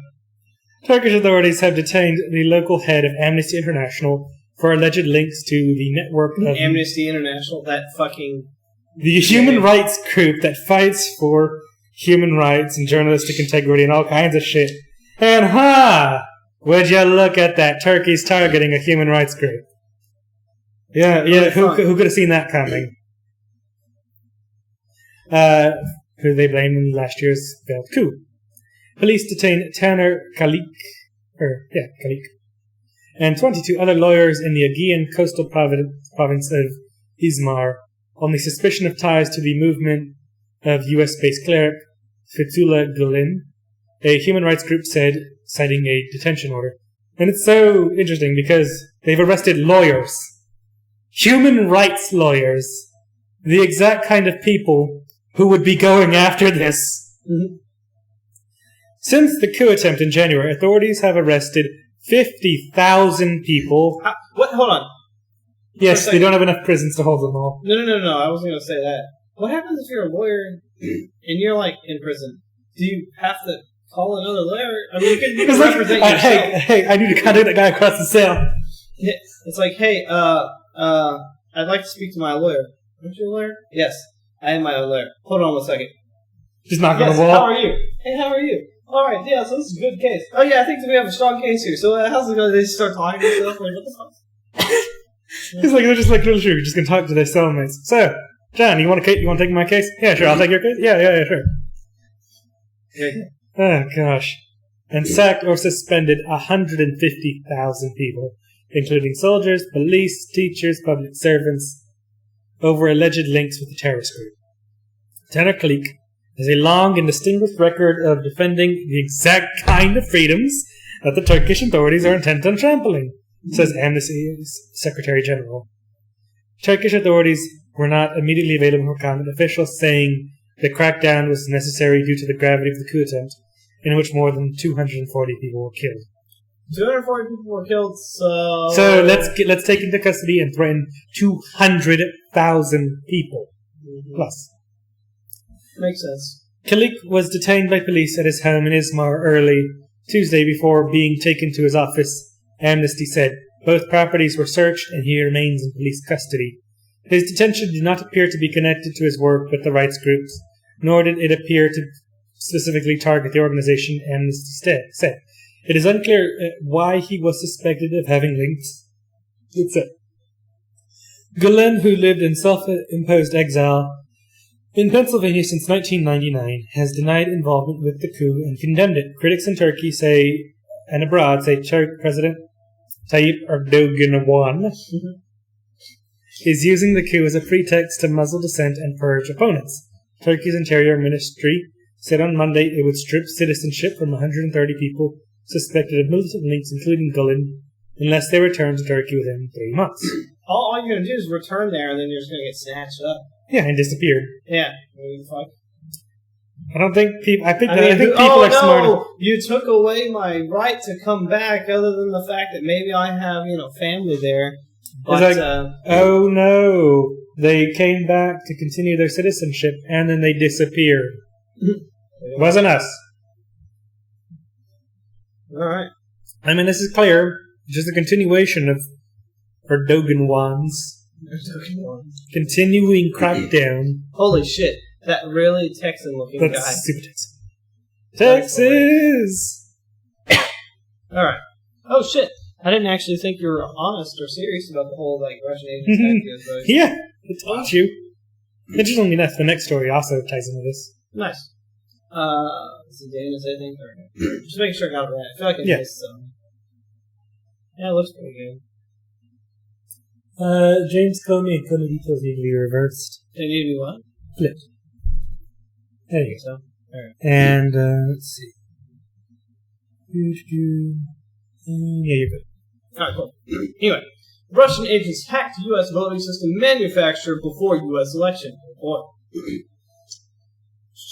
NSA is convinced that the Russian General Staff Main Intelligence Directorate was responsible for interfering in the 2016 presidential election. Photographed by Larry W. Smith, EP/EPA. Anyway.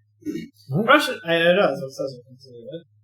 Russian intelligence agents hacked a U.S. voting systems manufacturer in the weeks leading up to last year's presidential election. According to The Intercept, citing what it said was a highly classified National Security Agency report. The revelation coincided with the arrest of Realty Glay Winner, that interesting name, 25, a federal contractor from Augusta, Georgia, who was charged with removing classified material from a government facility and mailing it to a news outlet.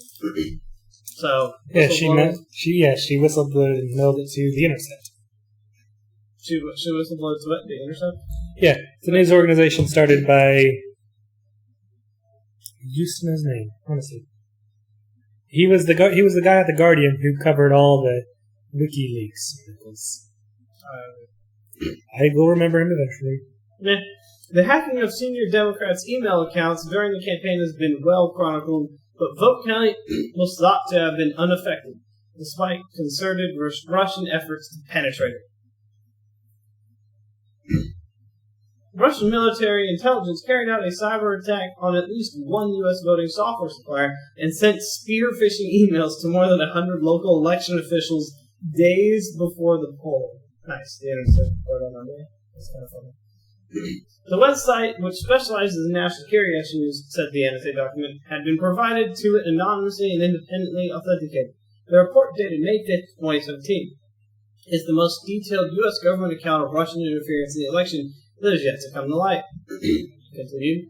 On Monday afternoon, the Justice Department said Winner had been arrested by the FBI at her home on Saturday and appeared in federal court in Augusta on Monday. She is a contractor with Pluribus International Corporation, assigned to a U.S. government agent facility in Georgia, he added. She has been employed at the facility since on or about 13 February and held a top secret clearance during that time. Well, not anymore. Winner's mother, Billy Winner Davis, these fucking names, I swear, told The Guardian that her daughter was a former linguist in the U.S. Air Force. She's a reality winner. who spoke Farsi, Pashto and Dari. I don't even know what those are. I know what Farsi is. I just don't know what Pashto and Dari are. What the country uses them. Afghanistan. All of it. Anyway, I never thought this would be something she would do, said Glenn Davis. She's expressed to me that she's not a fan of Trump, but she's not someone that goes and riots and pickets or stuff. You know how hassle rioting and picketing is? Pretty hassle. It is pretty hassle, especially because they happen in major cities. Yeah. The NSA report makes clear that despite recent denials by the Russian President Vladimir Putin, the NSA is convinced that the Russian General Staff main intelligence directorate was responsible for interfering in the 2016 presidential election. The document reportedly states Russian General Staff main intelligence director actors executed cyber espionage operations against a named U.S. company in August 2016. Evidently to obtain information on elections-related software and hardware solutions. The actors likely used data obtained from that operation to launch a voter registration-themed spear phishing campaign targeting U.S. local government organizations. On Tuesday, Putin's spokesperson Dmitry Peskov said the Kremlin did not see any evidence to prove this information is true, adding that Moscow categorically denied the possibility of the Russian government being responsible. I love that blurb. Putin says Russian role in election hacking. Theoretically possible. He's like, maybe. Theoretically possible. In Soviet Russia, you never know. Everyone's hacker. Anyway, The Intercept noted that although the document does not directly identify the company in question, it contains references to a product made by VR Systems, a Florida-based vendor of electronic voting services and equipment whose products are used in 8 states. Hasn't their systems come into question before? I feel like it's come up. I don't know theirs, but the electronic voting system has in the past. Yes. I mean, it was with the Gore thing, I believe, during the Bush. Well, part of that, Chads was the big thing in Gore's election. Who? Chads. Okay. They're, so you know how, like, in perforated paper, mm-hmm. you know, you have the little, like, dot? Mm-hmm. That's a Chad. That little, like, strip of paper that's held on by the two, like, little things in the end. That, like, square, that's a Chad. So whenever people poked out a thing, it's a hanging Chad, because it's still connected. Mm-hmm. That was a big thing. Huh. Weird. Okay.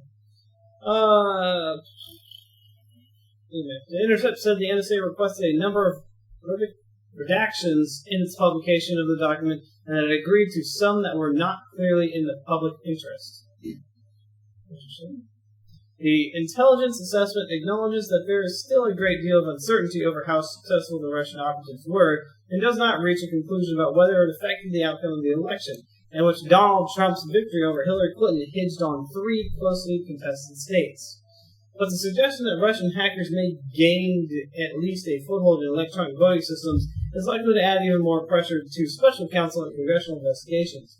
The Obama administration maintained that it took preventative measures to successfully guard against breaches of the systems in all 50 states. The former FBI Director James Comey is set to testify before the Senate Intelligence Committee on Thursday regarding Russian meddling in the election, aka that's today.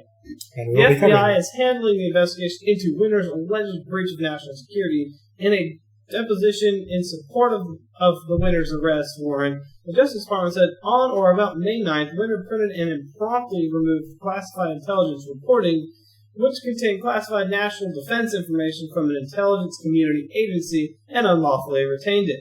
Approximately a few days later, Winter unlawfully transmitted by mail the intelligence reporting to an online news outlet.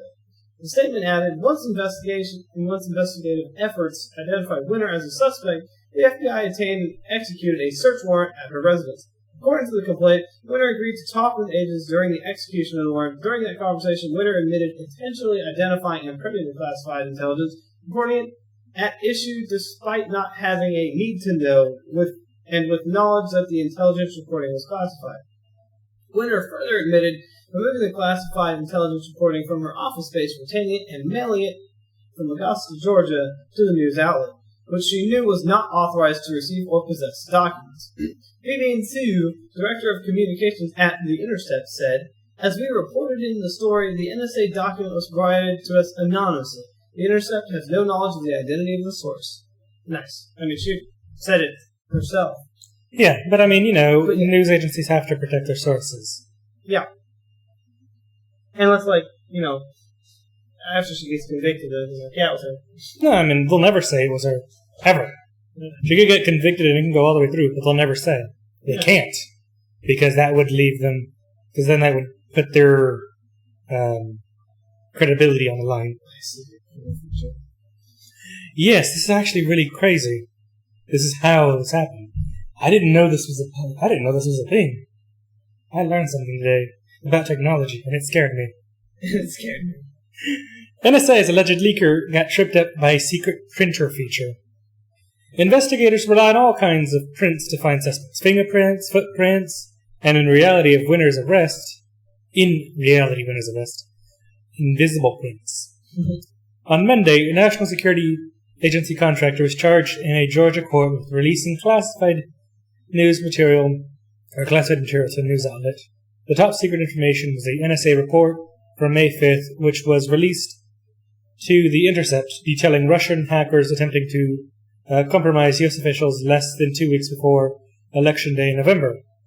It was yet another twist. What a twist. What a twist. On the trail of Russian meddling in the U.S. politics that stretches well back in last year. From the controversy over leaked emails from Hillary Clinton's campaign to the ongoing investigation into meetings involving Russian President Trump's advisors, Trump has disputed reports of Russian interference on his behalf.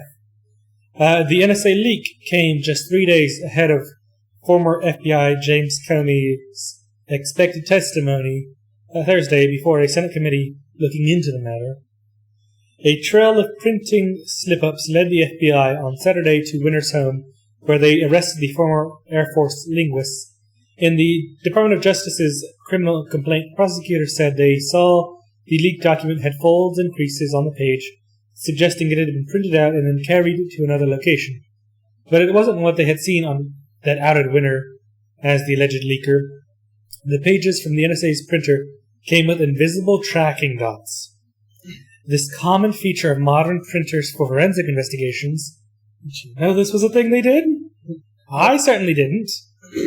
According to the EFF, they're nearly invisible to the naked eye, but if you invert the colors, like Rob Graham from Errata Security did, they're a lot more obvious. Let's take a look now. Do all Now, this is a question I have. Do all printers do this? Like every printer? Like the pages from the NSA's printers came with invisible tracking. Yeah, I know, but I'm just worried. It's like this is a common feature in modern printers. So like that makes like all printers doing this? Is it just their printers? Like I could understand maybe it's if it was like prints top secret information. I mean I can understand like if like every printer like the NSA, CIA, FBI, like every government organization like that deal with like top secret information had to have this feature. I could understand that. Yeah. Because when you're dealing with this kind of information, you need to be able to trace it back. I don't know. We could always try it ourselves, I guess. I suppose so. They just said they inverted their colors, and they got it. If you invert the colors, you scan it back in and then invert it. I suppose so. Because it leads me to wonder. Yeah. That's an interesting theory. Those dots are part of the DocuColor pattern, a grid of 15 by 8 yellow dots repeated over the edges of printed pages. It is a code packed with tracking information and can be translated to tell you the time, date, and serial number of the printer it came from. What? That's extreme. It's crazy. By using this code in the leaked documents, Errata Security saw that the pages were printed on May 9th at 6:20 p.m. on a printer with the serial number 29535218. This code the government forces into our printers is a violation of our third... I don't think he was correct in our Third Amendment. I think he meant like Fourth Amendment rights, because that's unreasonable searches and seizures or something, or right to privacy.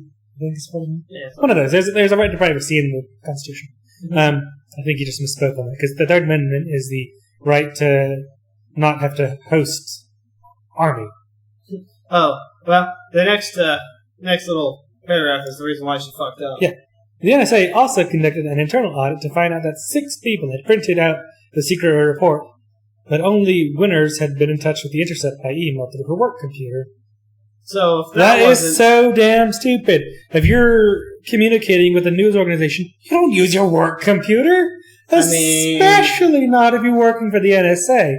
There's a difference in that. Yeah. It's like if it was our job and we're communicating with the Intercept about something, we're IT. We're more knowledgeable than that. But I would still communicate with the Intercept about it, like, right now. And just most people, go to libraries, cafes, make virtual, computers, or use Tails. Tails is a secret operating system that has Tor built into it and a bunch of other secure browsers, web, email. So it's like the new backtrack thing. No. It's specifically for security for journalists and people in China, where they have the Great Chinese Firewall and such. Oh, yeah. People who need to get out information and they need that OS destroyed when they're done. So you can put it on a flash drive, and then you do whatever you need to do, flash the flash drive, and everything's gone. I need to look into this now and carry that around. It's super useful. Especially if you need to order drugs from the black market. Apparently. Not that I've ever done that. I thought those are just hanging out.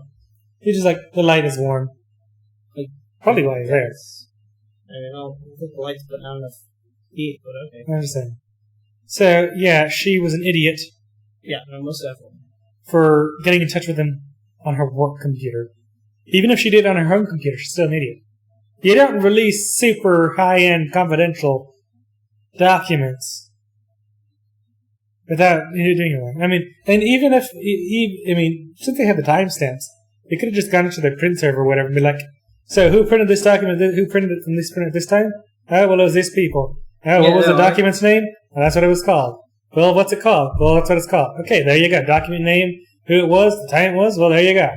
Yep. They would have found it anyways. Just would have been a bit longer. So yeah. There we go. Well, now we know 100%. Russia and Russian hackers tried to fucking hack the US election. Now, I'm not sure if they were going to get anything done by doing that. Well, if they were able to hack the software, they might have been able to get something done. Maybe. That's interesting, though. So Russia did at least interfere somehow. Even if it wasn't a direct impact or direct thing, but yeah. You gotta refresh to see if you as I say, I always have to refresh because these news agencies update these things so many times, within an hour. Anyways, we're gonna play the video. Oh, we're actually playing the video on something? Yeah, play the video. I can't hear. Good. Because he's an asshole who doesn't want me to hear these stories. And this is really good. But I can't hear it.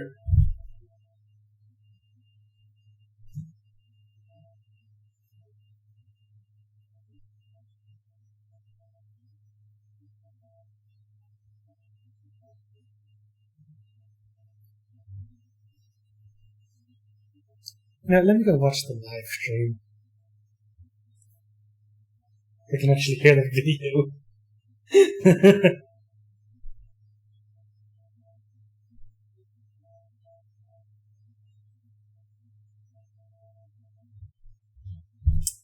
Anyways, I was talking about how Trump's a liar, and I tried to smear him right. It's a good view. What the fuck are you saying? Just roll the video. Yeah, roll the video. Well, I can't hear it, so I don't know when to drop in and comment.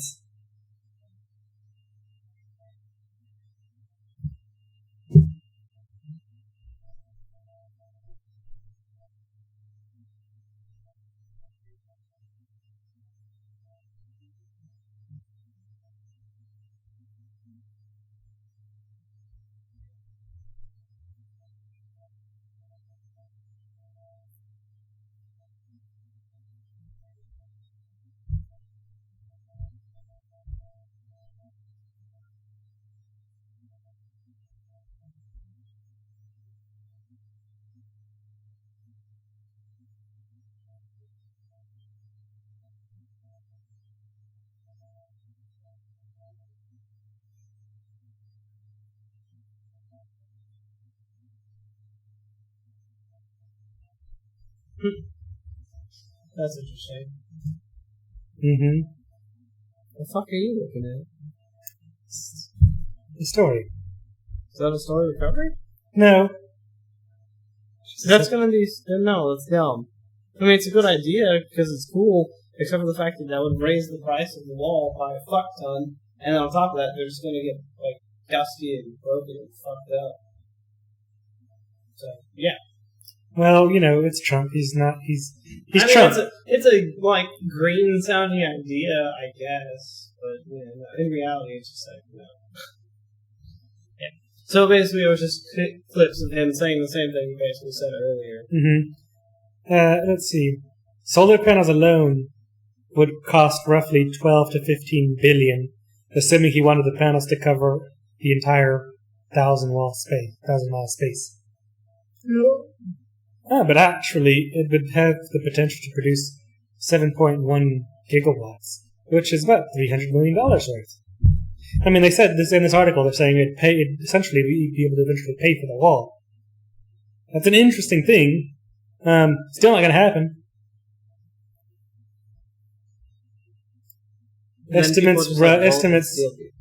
Other estimates given said that it would roughly produce about $16 billion over the solar panel's 40-year lifetime.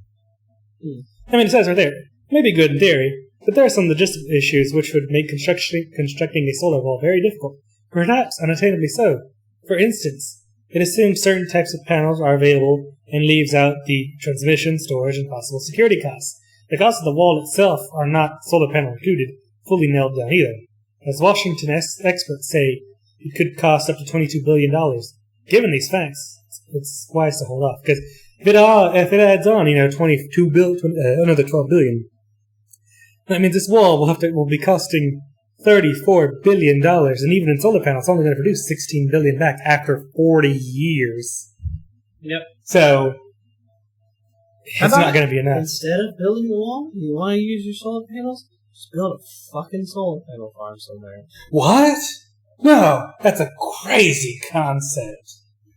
Being able to actually build solar panels in a condensed, tight environment where transmission, storage, and control is so much higher. Nah, preposterous, man. I think we need some Transcendence here. Did you ever see that movie? Johnny Depp? Transcendence? I think so. Good movie. I'll have to look that up and see. Anyways, we're off topic. That was just a brief story I was looking at while he was looking at the video. I was relevant there. But anyway. Scandal of Donald Trump's alleged ties to Russia deepened on Thursday when James Comey... Wait, aren't you going to read this one? No, this is yours. Is it? Yes. Okay. The man he fired as director of the FBI branded the U.S. president a liar.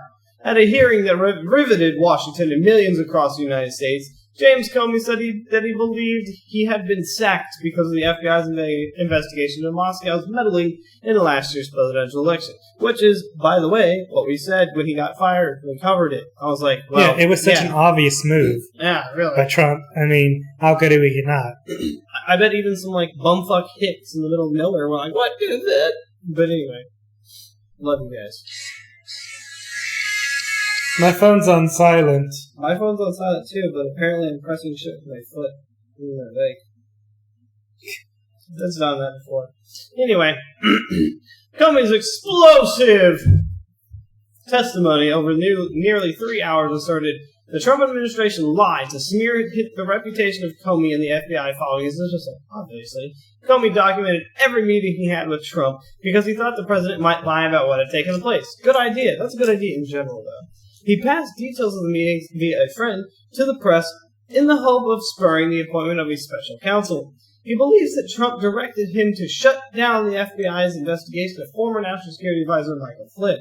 Comey also offered a stark view of the underlying issue. Massive Russian interference in the U.S. election. We're not talking about this long. We're talking about this fucking long and about this fucking thick. I mean, massive. Anyway. There should be no fuzz on this whatsoever. The Russians interfered in our election during the 2016 cycle. They did it with purpose. They did it with sophistication. They did it with overwhelming technical efforts, which is kind of part of the story you just covered. In one of the most gripping chapters yet of the long-running Trump-Russia saga, Comey testified under oath to the Senate Intelligence Committee on Capitol Hill. Bars in New York and Washington, D.C. opened as America's three major TV networks broadcast live coverage of the hearing, which earned comparisons with Watergate. Sounds about right. His evidence did not deliver a knockout blow to the Trump presidency, but it nevertheless cast the billionaire Republican's integrity in a withering light, which is already withering because of himself. Anyway, Comey said of his own dismissal, the administration chose to defame me, and more importantly, the FBI, by saying that the organization was in disarray, that it was poorly led, that the workforce had lost confidence in the leader. And that would be a defamation clause. Woo! Kind of like right now. Public statement, publicly publicized. Yeah, there you go. Those were lies, plain and simple. And I'm so sorry that the FBI workforce had to hear them. And I'm so sorry that the American people were told them. He told the panel, "It is my judgment that I was fired because of the Russian investigation. I was fired in some way to change or endeavor was to change the way the Russia investigation was being conducted. That was a very big deal." In a statement for the record released on Wednesday, Comey detailed several meetings with Trump this year, claiming that Trump demanded his loyalty and directly pushed him to lift the cloud of suspicion by declaring publicly the president was not the target of the Russia investigation. In his testimony, Comey explained that he documented each meeting because he thought Trump might be dishonest about what had taken place, a practice he never felt obliged to undertake with former presidents George W. Bush or Barack Obama. Woo! Damn. That doesn't tell you anything about our president. I don't know what will. That's pretty fucking sad. That's what I gotta consider. This man is the director of the FBI, one of the nation's forefront organizations when it comes to information and security of the American people. And you think you're gonna be able to lie to him? To lie about him? I mean, these people know the president better than the president knows the president. That is their job. And if that guy says he didn't feel concerned under Bush and under Obama, that says more than a lot. Yep. Anyway, I was honestly concerned that he might lie about the nature of our meeting, and so I thought it really important to document, he said of their first conversation at Trump Tower in New York in January. He also described a meeting in the Oval Office in February when Trump allegedly cleared the room of officials, including the Attorney General, and discussed the Hey, I'm your fan.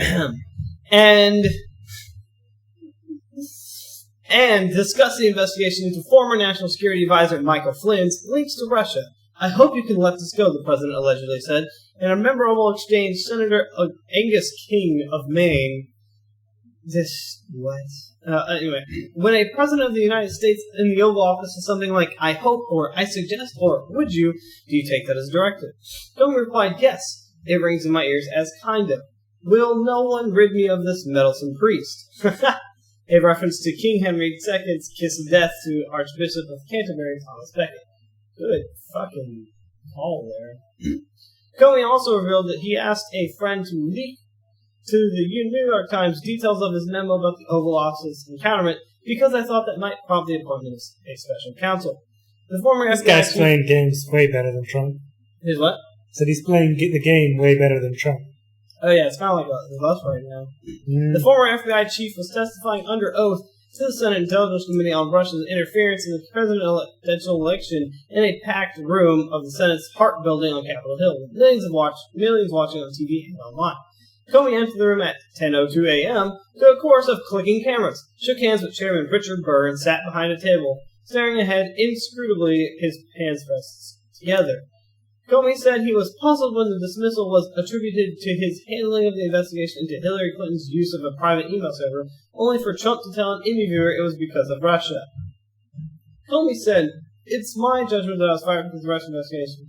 Telling senators I was fired in some way to change, or the endeavor was to change, the way Russian investigation was being conducted." Comey set out the high stakes of the Russian investigation in passionate remarks about an attack on America's way of life.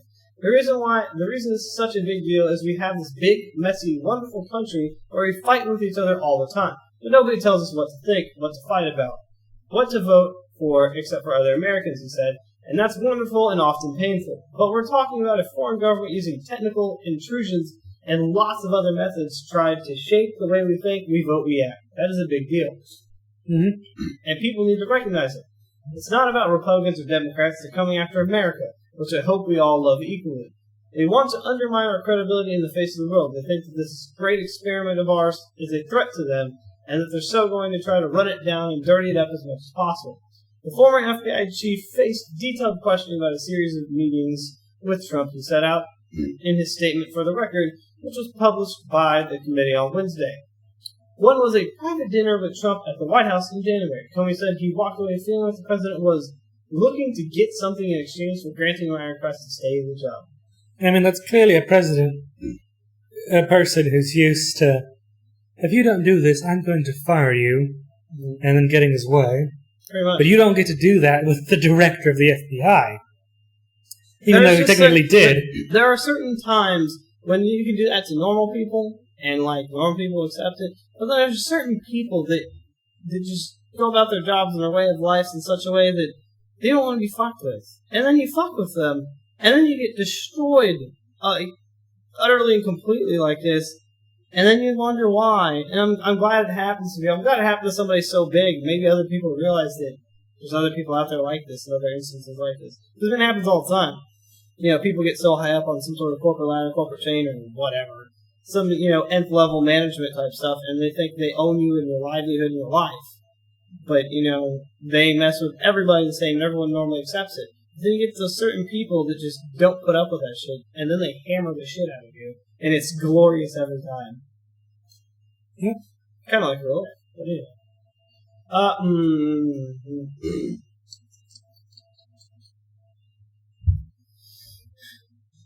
Is that yeah. Right? Why is it repeating multiple things again? Whatever. He also discussed a meeting in the Oval Office in February when Trump allegedly cleared the room of officials, including the Attorney General, and discussed the investigation of former National Security Advisor Michael Flynn's links to Russia. I hope you can let this go, Trump allegedly said. Senator James Risch of Idaho zeroed in on the word hope, asking he did not directly let it go. Comey acknowledged not in his words, no. Again, those words are not in order, he said. I hope. Comey replied, the reason I keep saying his word is I took it as a direction. This is the President of the United States. I took it as a direction. First man, you don't know anyone who's been charged for hoping something. As I said here, I don't. Comey also revealed that he was behind the leak to the New York Times of details of the memo describing Trump. Interestingly enough, this guy's a Republican. Asking Not him Comey, but Rich. to let the Flynn inquiry go. He said his motivation in asking a friend to share the content of the memo was to prompt the appointment of a special counsel to take over the Russian investigation. Special counsel Robert Mueller was appointed the next day. I remember that. Mm-hmm. We covered that. Yep. In a later line of questioning, Comey was again asked why he chose to leak his notes to the media. As a private citizen, I felt free to share that. I thought it was very important to get it out, he said. Beautiful. Asked whether he thought Trump had tried to obstruct justice or merely seek a way for Mike Flynn to save face, Comey replied, I don't think it's for me to say. Whether the conversation I had with the president was an effort to obstruct, I took it as a very disturbing thing and very concerning. But that's a conclusion that I'm sure the special counsel will work towards and try to understand what the intention was there and whether that's an offense. Comey's written testimony disclosed that Trump demanded his loyalty and directly pushed him to lift the cloud of investigation by declaring publicly the president was not the target of the investigation. His campaigns with Russian ties. Democrats are keen to establish whether Trump's actions amounted to obstruction of justice, while Republicans have seized on Comey's confirmation that he assured the president more than once he was not the target of the FBI's investigation. Trump fired Comey as director of the FBI on May 9th,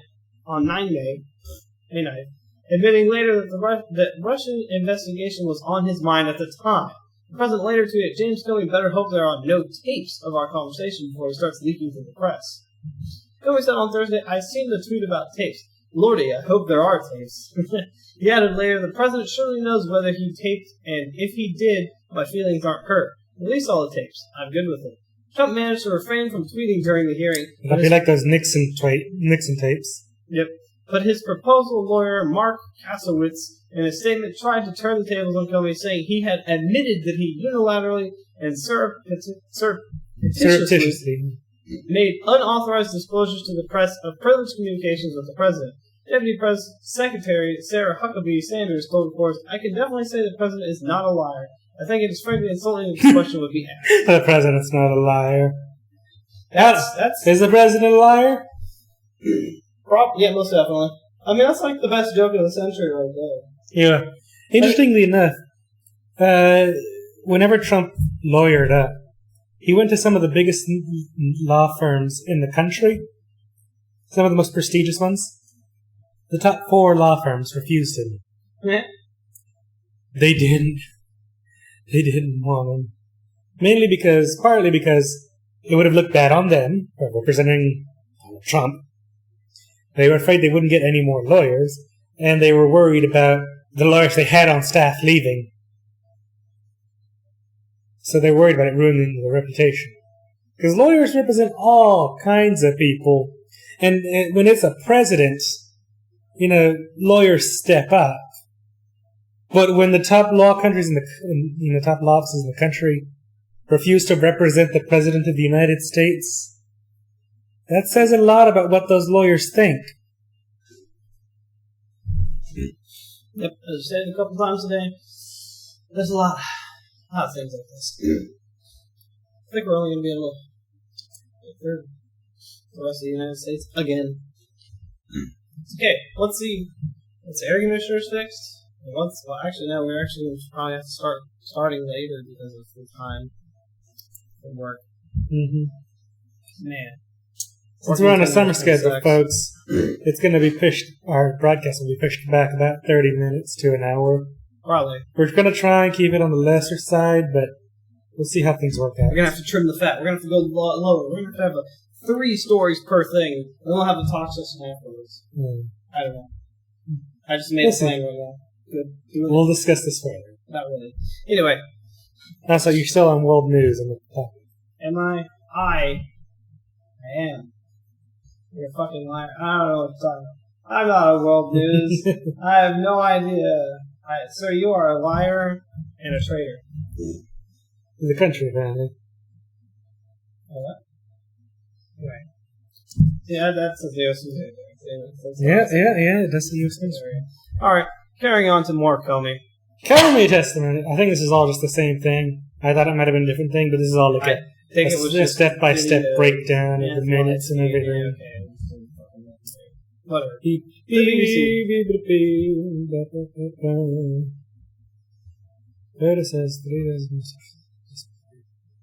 Yeah. So I kind of want to know what Trump said about in the speech. Remember, there was a speech going on during the same time Comey was testifying, so it makes me wonder what was said. But lots of explosive. This is all just the same thing again. Okay, I didn't read that. That is an interesting room. I like it. It looks really nice. It looks like all marble, and then there's like a weird hideaway space. What the fuck is that? A projector? Let me see. Which one is that on? Is that a camera? That's a camera. Is it a camera? That's a camera, I believe. Yeah, I guess that makes sense. It's like secret fucking passages that just kind of seamlessly integrate back into the wall. Probably so, yeah. That's some nth level. I mean, look at how many reporters there are. I mean, there has to be every damn major news reporter in the country. Same picture. It's not the same picture. That's the video. Where's that picture at? That's right here. There's so many people just sitting down there. That is a shit ton of reporters. I mean, everybody wants that picture. God, those lucky journalists who are sitting directly in front of them. Yeah. Is that a person with like fucking 20 cameras right there? Where? On the in the middle, there's just like 20 cameras just sitting right there in a pile. Yeah, there was just a stack of freaking cameras on tripod mounts or whatever. Many. It's like, yeah, there's like 8 or 9 cameras just stacked and up. There's like some random Asian dude just there's like all these people. There's a random Asian dude in the corner, or like some sort of weird reporter with nothing. He's just sitting there. He doesn't even have a camera. Everyone else has a camera except for that guy. Yeah, pretty much. Just chilling. Whatever. Guess he's just like, I already got my shots. Just like, anyways, so this is just all reiteration, pretty much of. All right, killing it. Okay, fine.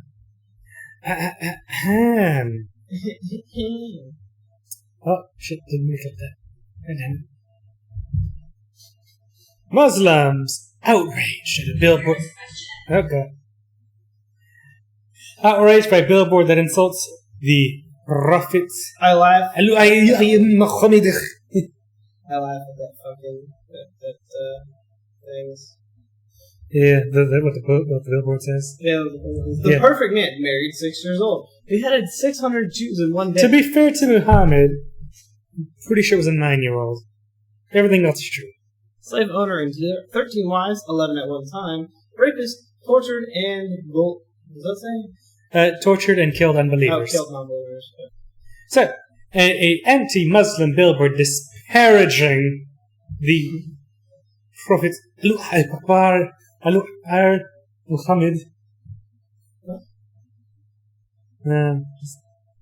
This is why we need to get the audio situation sorted out. It's not going to change anything. We still won't be able to hear each other. If you get enough splitters, it'll work. Because, I mean, that should work. What? If we get enough splitters that are able to connect two mics. No, you'd have to have... Because, I mean, if it splits and then it splits again, and, I mean, those splitters connect into it all. No? No, I don't think that's how it works.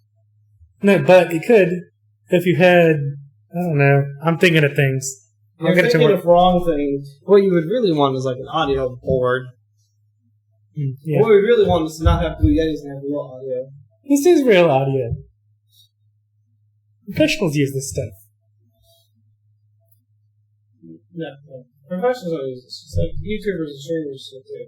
Real professionals use real mics. Like, good. With boards and independent audio tuning of each individual every line on a mixer board. That is okay, fine. That is fine. We'll invest in a goddamn huge ass mixer board. Let me get another. We'll just be dynamically freaking adjusting shit. Well, yeah, that's what Mom does. We'll get a fucking picture of Mom set up. In fact, I should see Mom set up. Actually, wait. Are you going with me in July? You got a Texas meetup? It's in Dallas, right? Yeah. Hadn't planned on it. I mean, I can make plans. It's on a weekend. I mean, what day is it on? The 8th through the 10th. It's the weekend with the 8th. I mean, I'll see what I do. Maybe. I mean, I guess we're driving up there. Yeah. What else am I gonna do? Fly. Oh. So it's in Texas. It's drivable. Texas isn't drivable. You're coming from here to Alabama. That's 12 hours. That's drivable. That's fucking awful. Still drivable. You could drive across states in less time. Still drivable. I could go from here to freaking Florida in less time. Drivable. That's 4 states. Drivable. I have somebody driving from like Arizona to here, and that's like fucking 16-hour trip or something. Maybe not. Probably more. No, it is. Are they coming from Phoenix? Huh? Yeah. 16 to 18? Yeah. It is. Yes. Continuing on. Actually, I think it's about a day. No, it is 16 days. I'm like, I don't think you can drive that. I mean, somebody could. I could, because I am a man. Must be swift. Okay. Now, Islamic leaders in Indianapolis are challenging those responsible for what they say are offensive and untrue statements to stand by their words, shed their anonymity, and explain their motivations. The unfortunate thing for them is if they shed their anonymity, fucking radical extremist Muslims will probably try and kill them. Allah Akbar! Pretty much. It is a horrible billboard, and I am outraged by it and saddened at the same time. And I would like to know who is behind it, said Raima Shahid, Executive Director of the Muslim Alliance of Indiana. It seems very cowardly to me. If you have some kind of a stance, you should want to stand up next to your statement. I don't think there was any room for hate in our city. This billboard tells me otherwise. And before they're like, alright, and they'll just like take pictures of themselves, just paste it up there next to it. Just like, there you go. I'm literally standing right next to it. I mean, I actually took some pictures of New York about an interesting, like, very large billboard I saw in Times Square. That thing must have cost tens of thousands of dollars to put up there. And it was talking about, like, civilian loss in wars. I'd have to check my pictures. But it was interesting. I have to look for those now, after this is done. This kind of rhetoric just further divides our state and makes a neighbor question a neighbor just like anything. If it is true, and it has been fact-checked, then there was nothing wrong with it. It's not hate. I mean, that would be like me saying, Crusades. They killed, tens of thousands of people, but the Crusades are fine. That'd be like somebody who's Christian saying the Crusades are fine. Yeah, that'd be Christians hating on the Crusades. Maybe we should test that as theory. Although Christians have extremely high clout, and they would probably be like, no, that's sure. This got through. No, I'm saying Billboard companies don't this care. Stuff would get pulled or something. Nah, billboard companies don't care. They're just like, nobody probably even checks whatever a billboard company, even in the company. They're like, here's money, put this up there, I want this right here. And they'll be like, okay, and they send it off to the printers, and the printer's like, okay, and they just print. Nobody checks. Shade said the billboard, which she saw on the southern-bound Interstate 465, was brought to her attention Monday by an anonymous tipster. Why is the tipster anonymous? They saying they want freaking clarity? Where the hell is the tipster? Why was it anonymous? And then it goes through the points that it describes. It calls it the perfect man. Underneath are 6 bullet points, including married a 6-year-old, a slave owner and dealer, 13 wives of 11 at one time. Again, pretty sure it was an 8 or 9-year-old, just for clarification's sake. Or maybe they got married at 6 and then she had a child at 9. I don't know. I haven't read the Quran too much. But yeah, he was a warlord, a mongerer, and basically invented Islam so that way he could keep the tribal warriors on his side with promises of riches and wealth and such. 72 virgins? Pretty much. Yes. Yeah. At the bottom of the billboard, it sits the words, educate truthophobes. A search of truthophobes online leads to multiple anti-Muslim groups, specifically an Australian group with similar messaging. So it's Australians in America. The Austrian Americans. Mm-hmm. U.S. Rep. Andre Carson, Democrat of Indianapolis, says he believes the billboard is untrue and that the billboard author takes Islamic text and history out of context, just like Al-Qaeda, ISIS, and the Klan do to religious texts to justify their bigotry. I doubt Andre Carson has read the Quran and the Hadiths. Mm-hmm. He's just saying that because he's a representative, and he's like, I gotta speak to my constituents. Mm-hmm. Faral Kahatri, a spokesperson for the Indianapolis-based Islamic Society of North America, said not only is the billboard not true, it's hurtful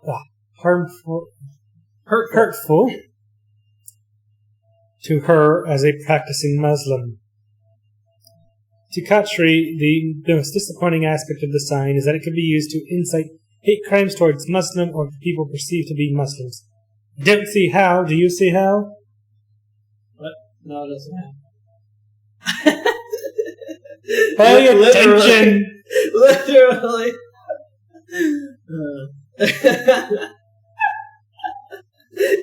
Do you see how? Nope, definitely not. I was like, continue texting.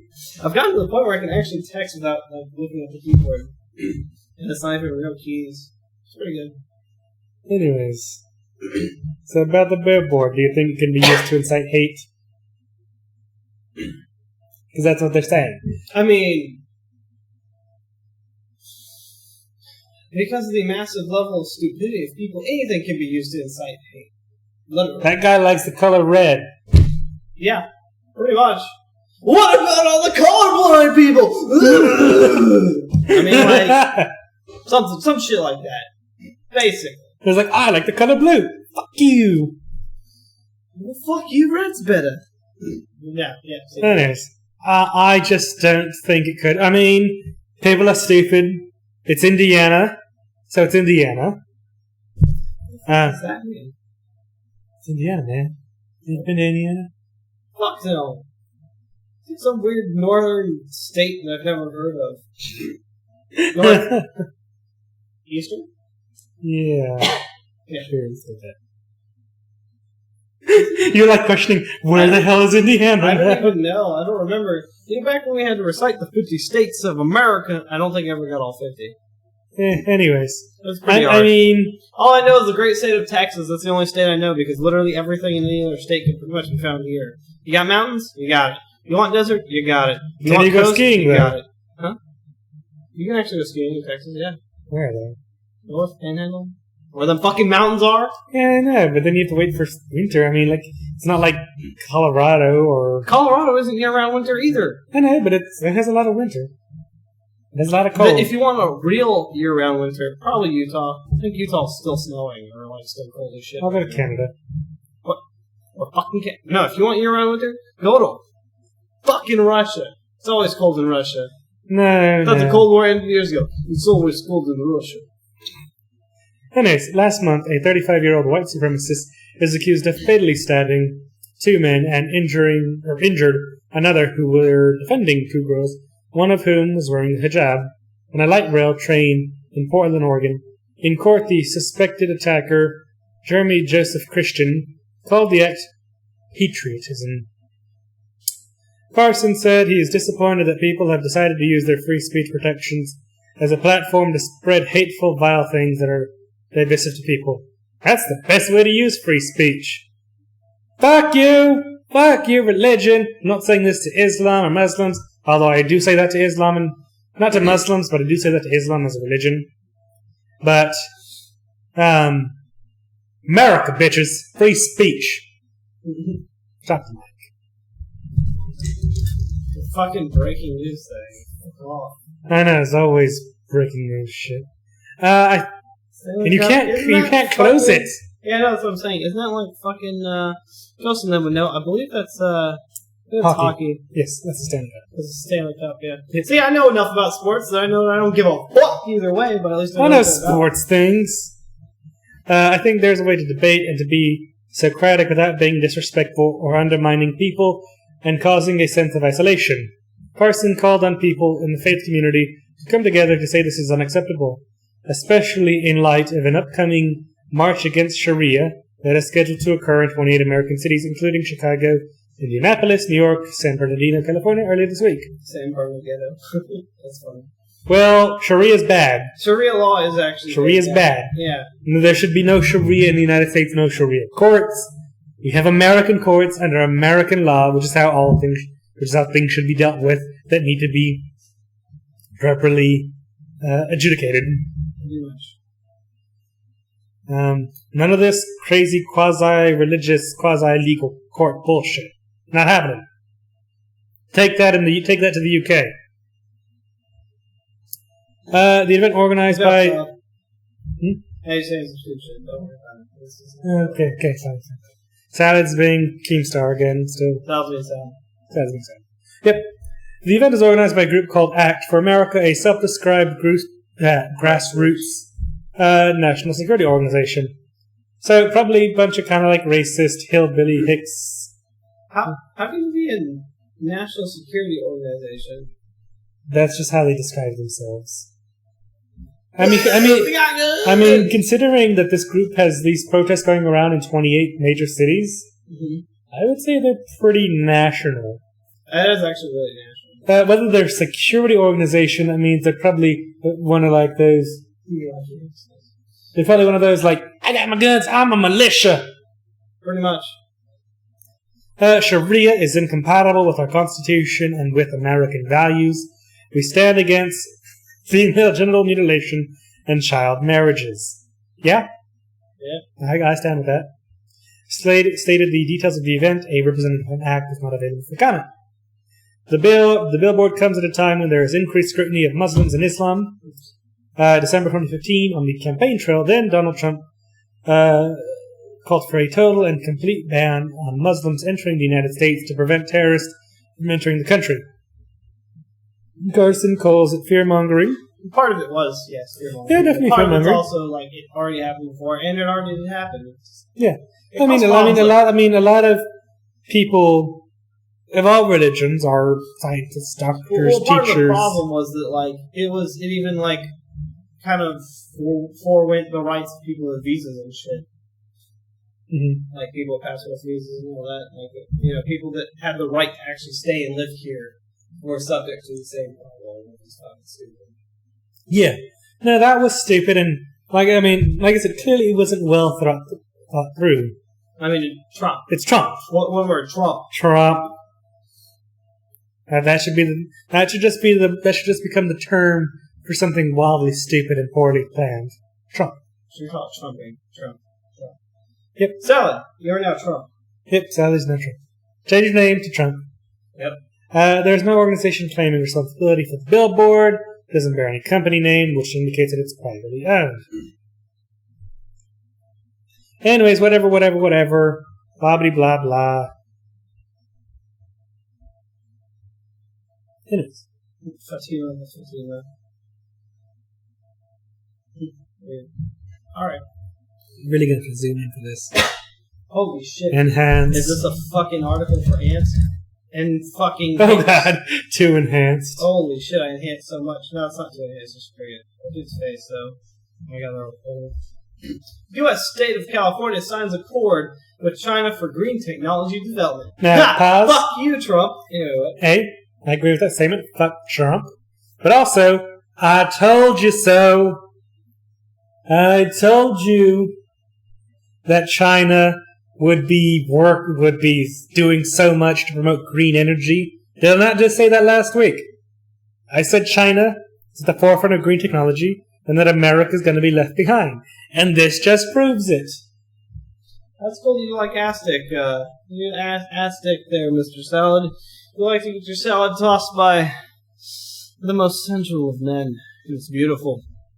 Oh, the most sensual men. Anyway, the agreement comes less than 1 week after U.S. President Donald Trump said the U.S. was leaving the Paris Climate Accord. California Governor Jerry Brown agreed to develop more green technology. He's like, fuck you, I do green shit. Smoke weed every day, literally green energy. Look at that picture. That's a guy that just can't, I don't know.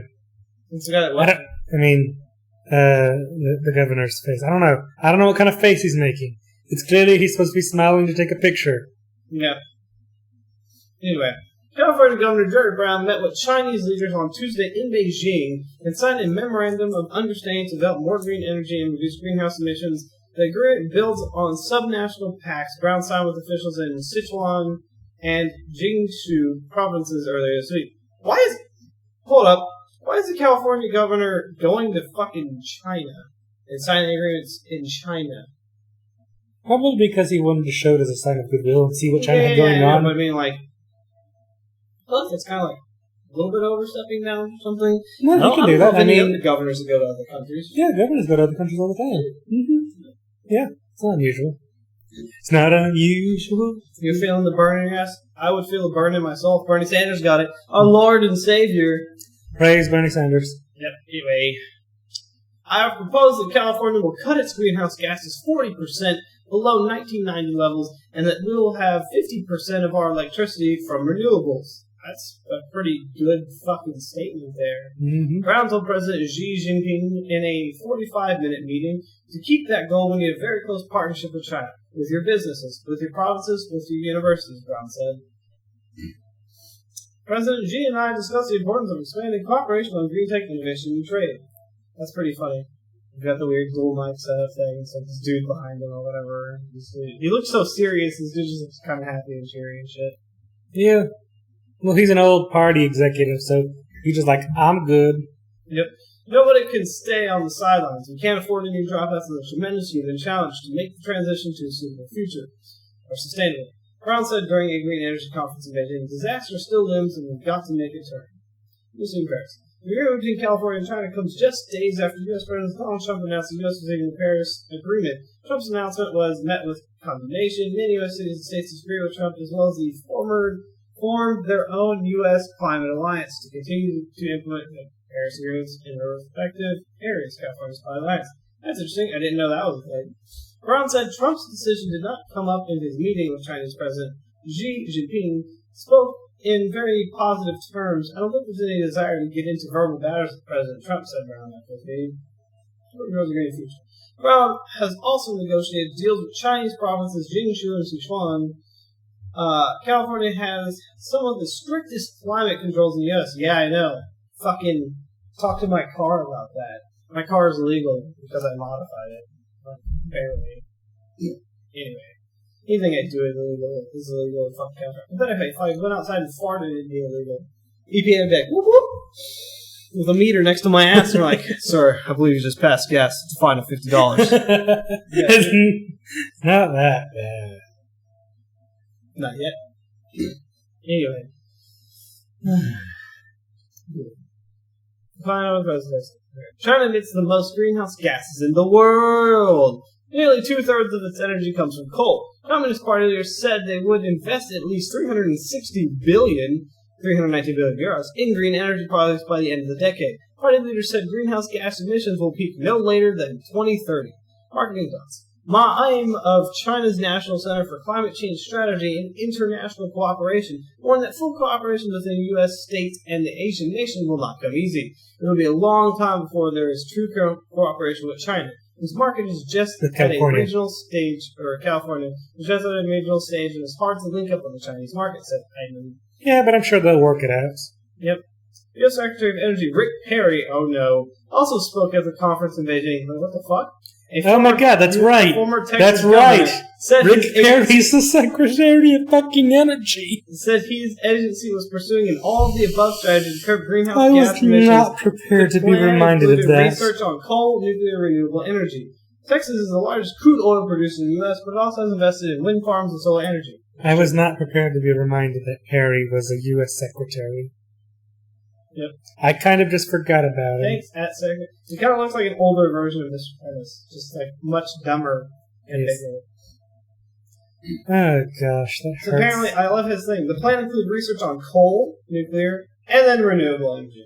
It's like first. Coal, the most greenhouse gas producing thing in the damn world. Nuclear, which is actually pretty good. Renewable energies. Yeah. Because that's clearly how he thinks to classify it. Anyways.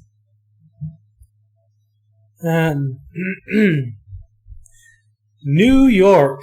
Oh, this is the one. In New York. Spending $1.5 billion in a clean energy plan will generate 40,000 clean energy jobs. After President Trump decided to pull out of the Paris Climate Accord, an interesting trend emerged. A variety of states and city governments pledged to meet the standards of the Paris Accord with or without the government's help. The United States Climate Alliance,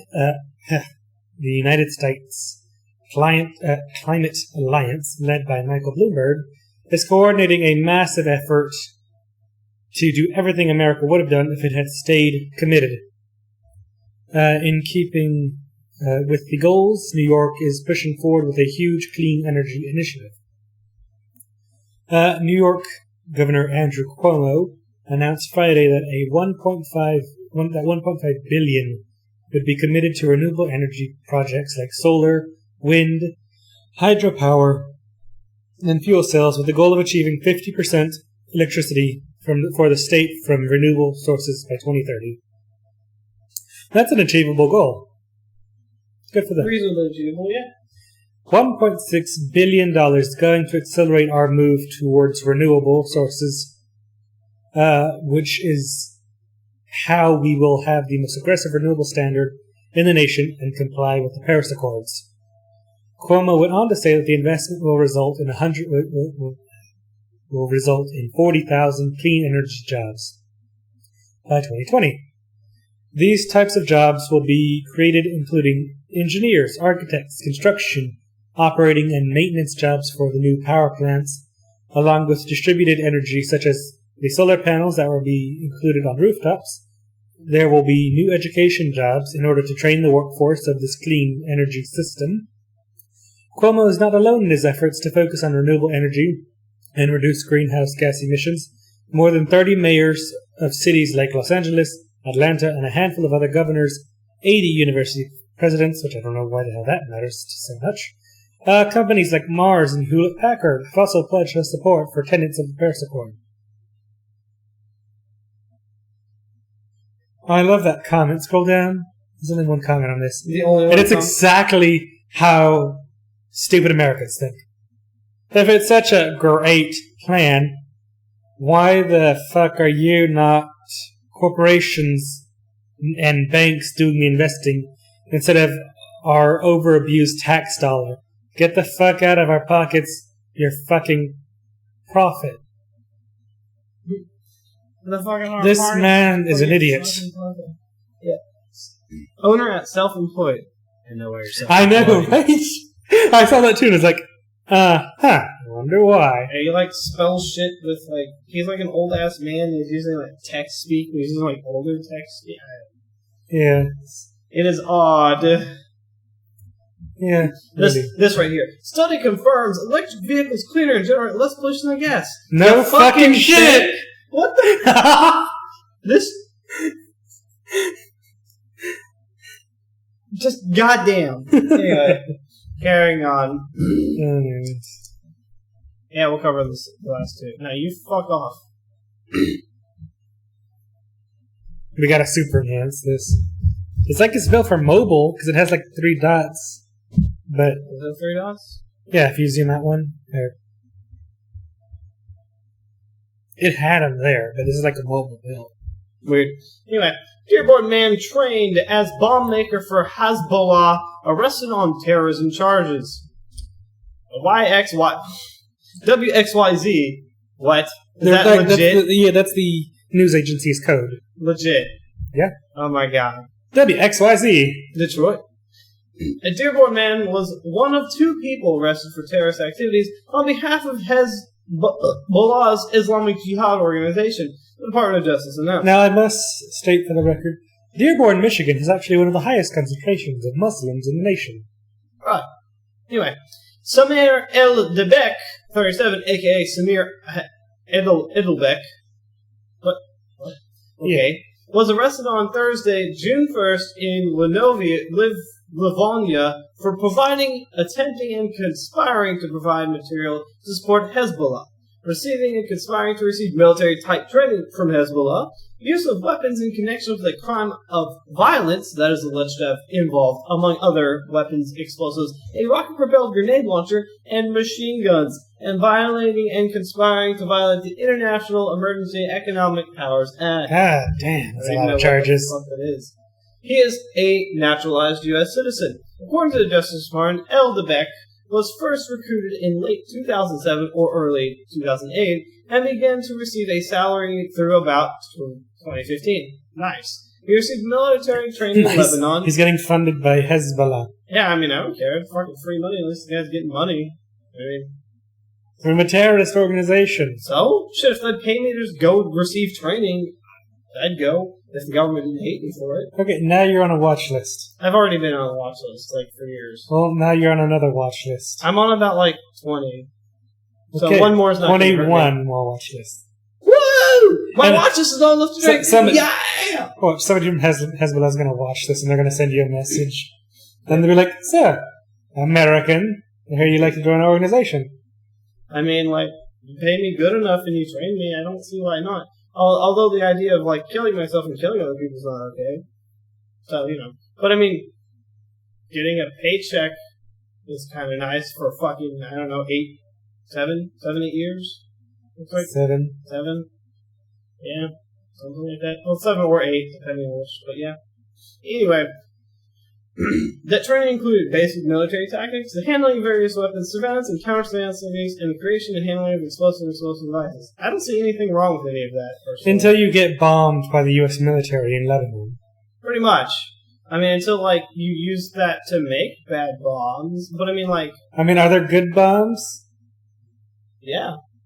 What's dynamite? TNT? I mean, used for mining? but that's not so fuck you! That's not a bomb! Shit on! That's It not is a bomb! It's a fucking bomb! It's an explosive device. It's an explosive device, it's not a bomb. Well, then it's an explosive... See that? Look, explosives and explosive device. Then they're not bad, then. By your definitions. Come on, Kenneth, don't go on yourself. It's beautiful. I love it. No. Do it, motherfucker. No. Because there's nothing wrong with learning basic military tactics. There's nothing wrong with learning how to handle weapons. Let me look at the definition of a bomb. In America all the time. What is the definition of a bomb? Not bombastic. It is auto-completed to bombastic. It's fantastic. Oh, gosh. Bomb. Okay, so it says a container filled with explosive incendiary material, smoke, gas, or other destructive substances designed to explode on impact or when detonated by a time mechanism, remote control device, or lit fuse. So it's also known as a lump of lava thrown out of a volcano. Verb. Attack with bomb or bombs. Or this movie will bomb. So London was bombed night after night. So technically dynamite is considered a bomb. So technically dynamite is a bomb. Fuck yes. you! Fuck but you! if you put it in context, you're not going to say, we're going to bomb a mountain. You're going to say, Actually, I think that came up in the Power Rangers movie. Really? I believe so, yeah. Because it's a dude like, dynamite. He blew up like in a But did he say he was going to bomb a mountain? I believe so. Well, they say blow up, because in context, bomb doesn't work because really bomb well. generally refers to like something that harms people and such. Meaning right there. No, I know, but I mean in the context of what a bomb is. I mean in the context of what a bomb is. That's what we, like, basically coined it as. But a bomb is just explosive. Yeah, basically like what we've turned it to be or what we've kind of made it to be. Because what we know as bombs are the things made by terrorists or the things we attach to planes to drop on people. I mean, yeah. I don't consider dynamite a bomb. But even though it fits the technical definition of a bomb, I wouldn't refer to it as a bomb. Well, think about it like this. What about all the fireworks with the term bomb in them, but they're not actually bombs? So it's the same fucking thing. I know. Technically, by the definition, yeah, they're all bombs. Yeah. It just. I wouldn't consider. I wouldn't say it was a bomb. I'm just saying. I know, most people wouldn't. We're arguing about fucking bombs here. Okay, FBI, don't investigate us. I know, right? We're arguing over the definition of an actual bomb. It's silly. He received extensive training as a bomb maker. Well, just anything. Like I said, train basic military tactics. Like I said, that happens in the U.S. Like you go to with rednecks, and your aunt Pat, your cousin Pappy will teach you bus shit. Bombing, and the handling in of context, bombs are used to kill people. Hey. If you use the term bomb, I know, yes, dynamite is technically defined as a bomb because of the technical definition. If it's a lit device. Okay. What about Jaeger bombs, Kenneth? What about Jaeger bombs? Those things harm people. Take enough of them. Don't be seeing things or driving recklessly. Yeah, I don't know what the heck. Actually, there's a second page to this. The fucking video started playing. Anyway, based on interviews with the FBI, Eldebic received extensive training as a bomb maker, has a high degree of technical sophistication in the area, and was trained in techniques and methods similar to those used to construct the improvised explosive device. See, that's different. IEDs are specifically different. That's specifically a bomb made for improvised to kill people. Anyway, used in Hezbollah's 2012 Burgas, Bulgaria bus bombings. Is there another page? I'm going to ignore that other page. Oh, really? Yeah. You just want to ignore it? Yep. Okay.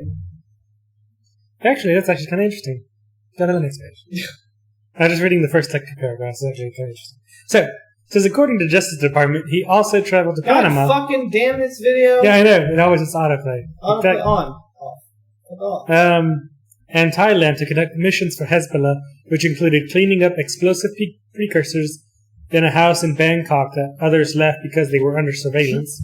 In Panama, his role was to identify weaknesses in the Panama Canal and to locate U.S. and Israeli embassies, and also find places where explosive precursors could be purchased. And those are all the charges. I'm not about to read them all. So, that's kind of interesting that Hezbollah sent him around the world to do missions for them. So he got paid, and he got a free world trip. This doesn't sound right. FBI, just bust in and take him now. You're good. Shit. It's on recording. Pretty much. Okay, next. I mean, like I said, I would honestly think about considering joining one of these things, learning all this stuff, and just feeding them false information. And then trying to work with the U.S. government to, take care of that. At that point, there are just U.S. spy operatives who are trained in it. Yeah, but I can get trained to do it on accident. Or the U.S. government could just have people that do that. No, but they do. First of all, I look too American. You could pass, though. I could pass. You could pass. Just gotta grow out the bear. If you grow out more facial hair, all I need is a fucking turban and you're good. This light makes me look fairly Middle Eastern. God damn it. Anyway. Alright, then on to the next one. This is the last one for the day. For the day? For the day. It's 10:30, man. I'm not feeling alright, but it's... I don't know, let me see what else, because we've barely gotten through freaking U.S. news. There's still so much. Yeah, that's what happens when you start late. No, what was that? Partially. I mean, we could just, I don't know, we had so much more news this time, though. Well, it was really U.S. news. And that was, Russia and Comey. Closed out anyway. There was all, 20 James Comey and Yeah, and then we spent about 20 minutes arguing about child marriages. We argued about child marriage. We argued about something else. Islam, probably. Nah, not really. We were both in agreement there. Anyways, fine. Just pick out, 2 stories apiece and that we want to cover, and we'll just cover those. Huh? So just pick out 2 stories there, and I'll pick out 2 stories, and we'll just cover those. Diarrhea? Of course. Just 2 stories in total? Yeah, 4 stories in total. We got 2, and then we got 2. Okay. Let's see. Texas teacher wanted under local news. Which one, this one? Yeah, that one. And my mom wants me to cover this, and I want to cover it anyways. What we know about the man and deputy involved in the deadly anything.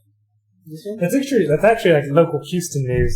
And there's some follow-up. I don't know if that story is actually updated with that new news, but pretty interesting. Anyway.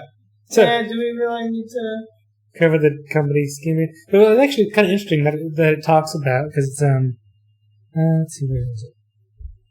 I mean, it's not super long. Okay. So, when Mylan CEO Heather Breach appeared before lawmakers last September to explain skyscraping price of life-saving EpiPens, she touted coupons that would cut out-of-pocket costs for consumers rather than plans to lower prices. Executives for Turing Pharmaceuticals, Valiant, Marathon, Kaleo, and many others use the same strategy amid price gouging claims. So this is what we should do to end that.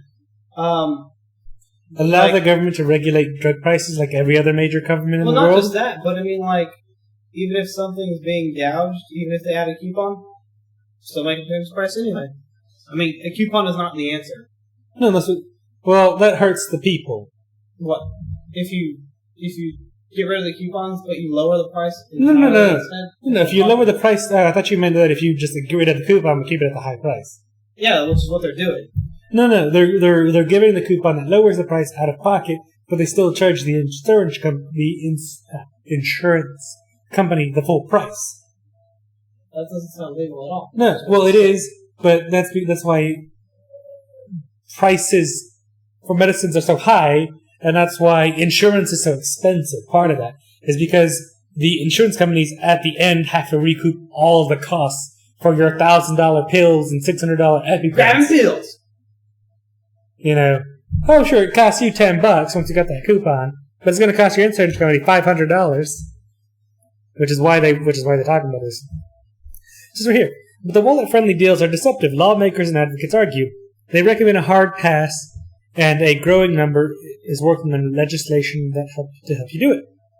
After an initial approval last week, a California bill heading to the Senate aims to prohibit drug companies from offering coupons for brand-name drugs of a cheap generic is available. Similar legislation is pending in New Jersey and passed some 5 years ago in Massachusetts. A lot of people won't like that, California Assemblyman Jim Wood acknowledged at the Times. He introduced the anti-coupon bill there last year. When folks are often offered a coupon, they take it, and the drug companies know this. What consumers may not realize is that this contributes to increases in insurance premiums. Though out-of-pocket costs go down, insurance reimbursements go up, maintaining company revenue and keeping shareholders happy. The benefit is purely profit-driven, he added. It's not the drug companies looking out for the customers and vulnerable patients. A study last year by researchers at UCLA, Harvard, and Northwestern noted that drug manufacturer coupons insulate customers from drug price hikes, undermining insurers' abilities to push back on egregious pricing. But if you look at the impact of coupons on 23 brand-name drugs between 2007 and 2010, the research found that coupon sales increased the sales of those brand-name drugs by more than 60%. By squashing generic competition. That increased spending from $30 million to $120 million per drug in the study. In other words, that's about $700 to $2.7 billion overall for just 23 drugs. Oh shit! Scratch the fuck out of this one. Yeah. The finding makes sense. With the coupon, consumers will continue to go for the brand name drug they're familiar with. From marketing campaigns such as direct-to-consumer television advertisements without seeing any direct effects of the price hikes. The United States is one of only 2 countries in the world that allow direct-to-consumer drug advertisements, other than the other one being New Zealand. And most other developed countries regulate drug prices, which is exactly what we need to do in America. We need to end direct-to-consumer drug advertisements because it hurts people and it hurts the market. Yeah. Because it's ridiculous. Nobody should be like, oh, I saw that drug on TV. And then your doctor's like, well, you should probably go with this. No, I want this drug. I saw it on TV. And the doctor's like, okay. I mean, the doctors usually won't prescribe to you if... I mean, they still choose to prescribe it to you if they're a good doctor. Yeah. But then the other problem is there's not a lot of actually good doctors anymore. The doctors are bought out by the drug pharmaceutical companies and be like, hey, here's a free lunch, here's some samples. They actually used to go all the time to the Texana when my mom worked there, and my mom would get free lunch all the time and get all these free pins. Now, I'm going to tell you, drug reps had some really good pins that I used to use throughout all my years of schooling. They were good pins. Super comfortable, super amazing pins. And people but I mean, they do that. Drugs? And I'm like, nope. They do that, and they schmooze with these doctors and, things, and they're like, hey, so, do this, or, hey, we'll take it out for lunch, and, push our pills. You're a pill pusher. Yep. It's a nicer version street dealer. Yep. Yeah, and it says, right there, and regulating prices. Because every major government in the world, pretty much, it's like, okay, this pill, you're going to try and charge us this? No, you're going to charge her this, or you're going to get the hell out. And drug companies are like, okay, we're going to charge you that. And we're going to stay in. Says Matt Schmidt, a strategist at the UCLA Anderson School of Management and study co-author, told the Times that drug companies have worked out that it's better for them to offer discounts than lower prices. But insurers get stuck paying full cost for branded drugs, which drives up premiums everybody, exactly what I said. Schmidt argues that the new anti-coupon bills will eliminate one reason that insurance premiums keep hiking up. A spokesperson for the powerful pharmaceutical lobbying group Pharma disagreed. This legislation is trying to solve a problem without identifying what the problem is. Pharma spokesperson Priscilla Vanderveer said, when asked if she thought drugs were priced fairly for patients, she responded, I don't understand the question. Which Obviously, is basically you don't understand what people need and like the price of the people. And no, they understand. Why do you think Harding Pharmaceutical tried to charge $1,000 for that life-saving drug? She's like, that spokesperson speak for like, I'm not going to answer that question. That's all that is. No, but you see, I don't understand the question. Makes it seem like they don't understand like what the problem is. Like, no. Don't know what the problem they understand. That's just a thing they say to just I know, brush it but under. it makes it look bad on them still. Yeah, of course, because everybody knows that they know that we know that they know. Yeah, because I mean, like, it's just fair price pays it. I don't understand the question. It's like that's simple. And then it makes you look like a fucking magician. $1,000. Do you think patients could afford a $1,000 drug? Carry on. I don't understand the question. The Border Herald. Yes, alright, this is going to be great. Tainted buffet at Jacksonville Strip Club, blamed after severe diarrhea incident on stage. This is stupid and crazy. Yeah. I'm covering my 2 stories here. Since we are running out of time, it's about to be past what we normally do. But we're going to get 3 hours out of this bitch. It's going to be great. A popular strip club in Jacksonville, Florida has been closed until further notice after several dancers contracted diarrhea last Friday night. This is a great story. The cause of this incident, which remains under investigation, has been initially linked to a contaminated buffet at the venue. While the investigation continues, the venue has not been named. According to reports by local media, the strip club was nearly full on Friday night when the incident occurred, and both staff members and customers are reported to have eaten from the free buffet, which included the usual selection of ribs, chicken, and deep fried shrimp. I mean, how could you fuck those up? Well, adults allowed to have to come back. One source with the investigation said shrimp was most likely caused diarrhea. Typically, shrimp are involved in cases like this, particularly when they are not cleaned thoroughly. Now, cleaning shrimp is a pain in the ass. People eat bad shrimp, dirty shrimp all the time. It's not really too big a deal. You probably can mostly process it. Anyway, fans of this venue were sitting near the stage were the most directly affected by the incident, which occurred close to 11 p.m. According to witness video, 3 dancers were performing on separate poles and the first sign of trouble emerged. At first, they picked up a bat. I thought maybe the guy next to me had farted, said the witness who declined to be named. However, the smell got worse, and I noticed that a lot of other guys were looking around to see what it was. It was at this point that the first dancer to suffer from diarrhea was unable to control their bowels any longer, and a stream of liquid streamed over the stage, according to the witness. It was absolutely disgusting, he told journalists. A number of guests immediately began. I personally ran for the exit. I lost all interest in the show. The other dancers on stage also suffered diarrhea soon after, were forced to abandon the performance. They had a hard time getting off the stage since one of those who stayed to watch the aftermath. They said, high heels and diarrhea really don't mix. Alright, that's enough of that. But that is beautiful. Hold on. Cleaners who were hired to deal with the mess reportedly were shocked at the condition of the venue. Strip clubs are generally dirty places. This is a whole new level of some of the cleaning staff. In my time, I've seen feces in a urinal once or twice, but never in the sinks. Yeah, it says right here, it says some of the guests who have been enjoying the show had contracted diarrhea, and there was a rush in the men's room, which unfortunately did not have enough stalls to cope. Dude, I would hold that shit. You have no idea how many times I just fucking held it. It's so bad. In an effort to compensate customers for the incident, venue's management took to social media to offer free entry to any guest who'd been at the club on Friday night. Yeah, I don't think anybody's going to go to your club. And definitely not eating any food from there. If management also had a free buffet, would not be filling us, obviously. I mean, what kind of strip club has a free buffet? I mean, there's strip clubs in Austin. I know the Landing Strip has like a famous fucking steak called the Strip. Yeah, but that's something you have to buy. But that's a free buffet. Yeah. I mean, it must be a good strip club or something, reasonably good. I guess, but that's hilarious. That's a lot of money. I mean, like, free buffets are giving a lot of money, so yeah. Windows Scorpio might be the Xbox's final form. Hey, Windows PC. I mean, that's kind of what the Xbox OS and everything is already. It's all Windows 8.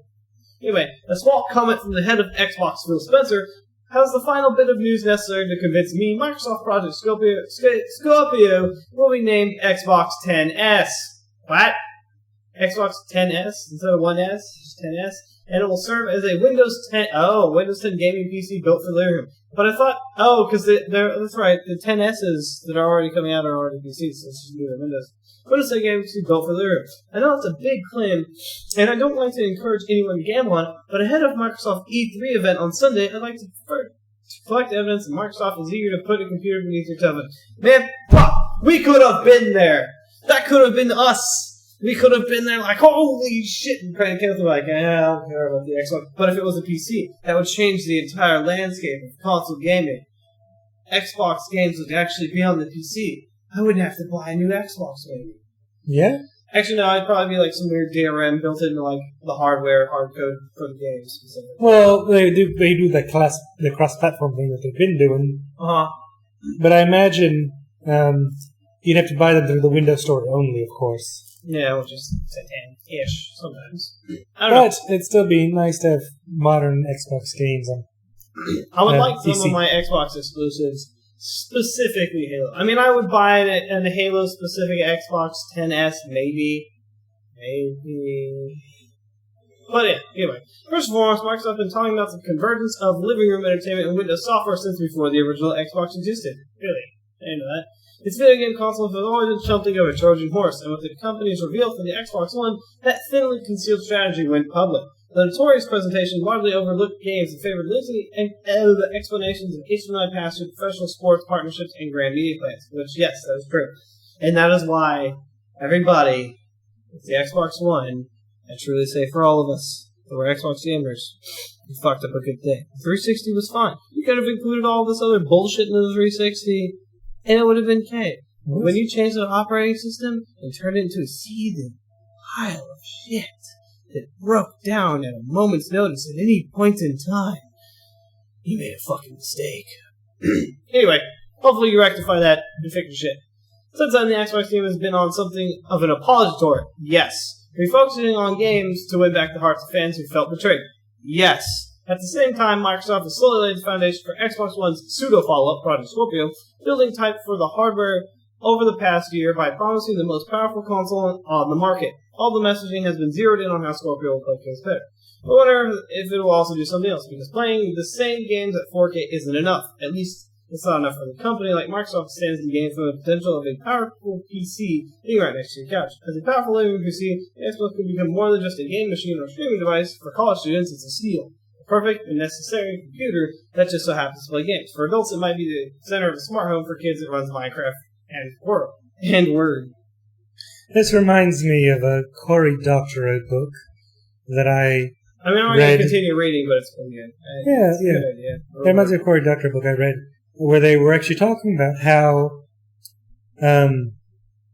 future Microsoft gave away like Xboxes essentially for free.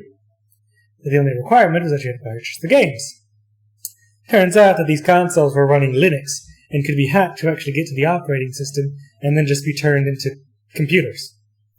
So then people would just go in troves and just get as many of these together and make supercomputers out of them because it's running Linux. The old original Xboxes were basically computers. Yeah, so it's an interesting, life imitating art kind of thing. Anyways, next story is... Which one do you want? Oh, you done with that one? Yeah, I'm just not going to continue reading. There's so much shit here that I'm reading. Well, then let's go on to Xbox 10 maybe PC. Whoa. Which one do you want? Let's go into the text teacher. We're going to back to... It's not 23 degrees. Oh, in Toronto? I don't know, because this is Canada news. Canadian news about Texas thing. Yeah. Texas teacher let go after giving student most likely to become a terrorist award. Let's roll the video. There we go, roll the video?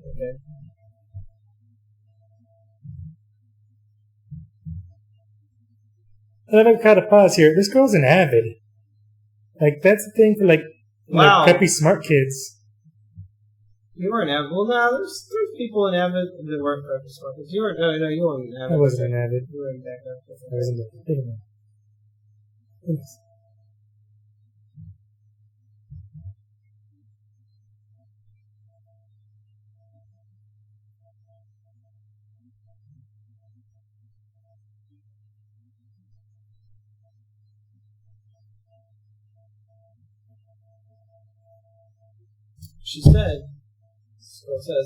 The teacher said that some people might get offended, but I don't really care about the feelings. This teacher's probably on their way out.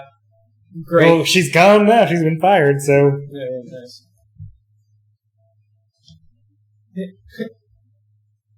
She's like, is she serious?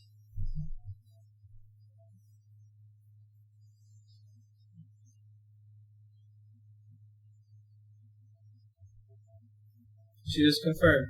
She said her daughter's in an advanced academic program. Which, yeah, that's fucked up. I mean, this would be fucked up. It's also, kind of... I think they're, Hispanic, so, yeah. It's also kind of fun... it's fucked up if this happened to any student, regardless of their placement in class. Yeah. But, what the fuck's wrong with this teacher?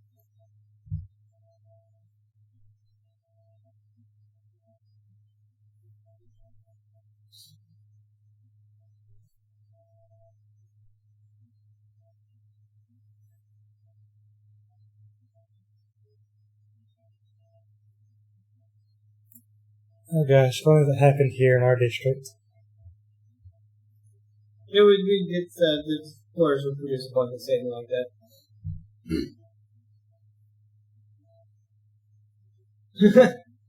Do you accept that?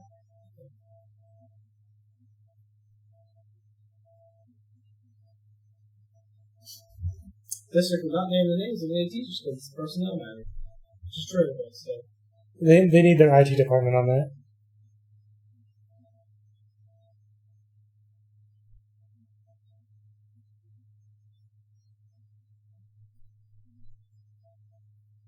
Yeah, cool. That basically covered everything. Yeah, but now much. It says it no longer employs.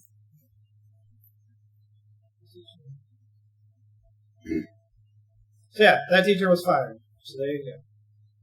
Actually, that's the entire story. Yeah, that is the story. Anyways, so yeah, quick thing there. And the next one is, oh yes, where the heck is it? Where do I have that? Just a second, folks, I have to pull that up on my, How many windows, how many tabs do you have? Couple. I mean, I have all the stories in different windows. That's how I work. Okay. Houston news. As, what we know about the man and deputy involved in a deadly Denny's fight. A husband and wife have found themselves thrust into a national spotlight for their involvement and subsequent indictment in a fight that left a third man dead. John Hernandez died following an incident at a Denny's restaurant on May 28th. Investigators said Hernandez was urinating outside the restaurant and that Terry Thompson had yelled at him to stop. A physical altercation ensued, and Deputy Chana Thompson, who is Terry's wife, met him at the restaurant. A video of the incident shows Terry on top of Hernandez, locking him in a chokehold. Witnesses say Chana was also trying to restrain Hernandez by putting her knee down on his arm. Hernandez stopped breathing, and Chana administered CPR. Hernandez was taken to the hospital, but died days later. An autopsy ruled Hernandez's death a homicide. Deputy Chana Thompson was pulled from her patrolling responsibilities and assigned to desk duty. In an unexpected twist, both Terry and Chana have since been indicted on murder charges by a grand jury. Let's click on that link. Because it said they should have been, it should have been indicted and such. Anyways. What? Yeah, it says they've been convicted of murder, or been charged with murder. We believe the grand jury true bill is a reflection of our community's belief that a crime occurred, and that crime was murder and was participated by Terry Thompson and his wife, Chana Thompson. The couple could face 5 years if convicted. 5 years to life. 5 years to life. Yeah. Okay, if we go back to that previous statement, let's roll the video for that, for the previous article. Because that'll actually show. Do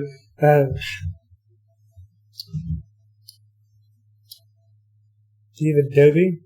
I have Flash. I mean, how do you think I watch YouTube? YouTube uses HTML5, not Flash. Does it use HTML5 now? Yeah, they've used HTML5 for years. Do you have Mozilla?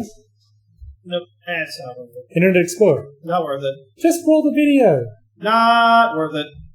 Can't roll the video. Just open up IE. No. And roll the video. It's a video that needs to be watched with this story. I don't have IE. What do you mean you don't have IE? IE is built into Windows. Is it? I don't have IE. Okay, I mean, you could use Edge. It's not gonna work either. So I have to pull it up now. Special browser. No. Where's that?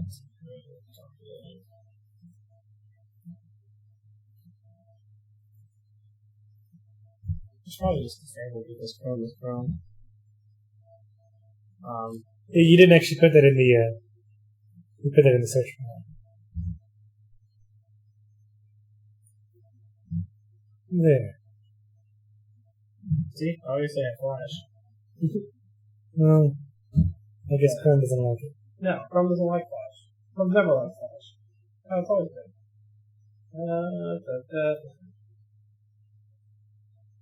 Yeah. That's alright.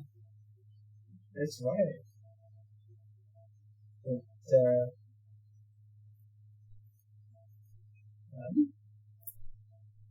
Question mark?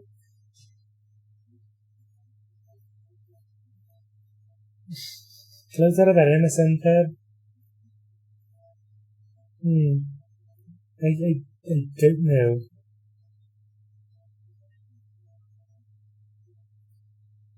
I honestly don't know what the hell's going on.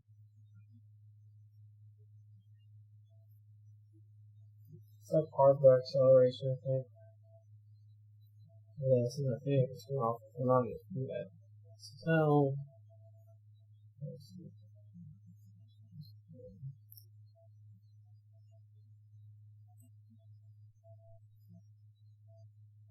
It's off. So maybe you need to enable it.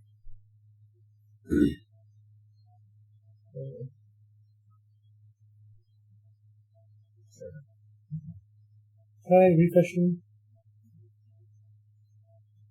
You know, this is why you don't use Internet Explorer, ladies and gentlemen. Well, I guess we're not going to watch the video. Woo! I get it all watching a shitty video.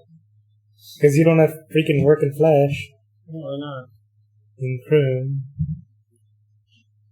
I guess Pepper must be down. What? Pepper? Yeah, that's the NACL plugin is for Pepper. For Flash. What is the, Oh! My god.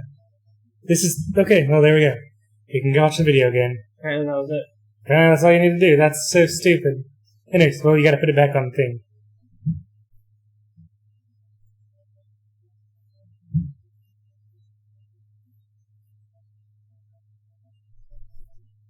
There we go. And then we're back.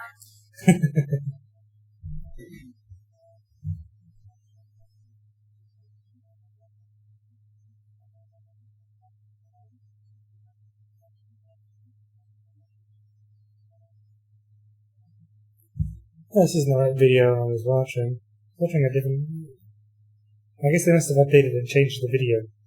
Because it actually showed the actual interaction going on. And it was like that guy on top of the man who died. Well, there we go, I think that's it there.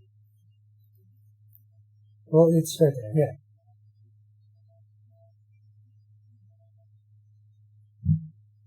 Yeah, I mean, look at that guy. That guy has to weigh Hernandez by like 100 pounds. He's a big-ass guy.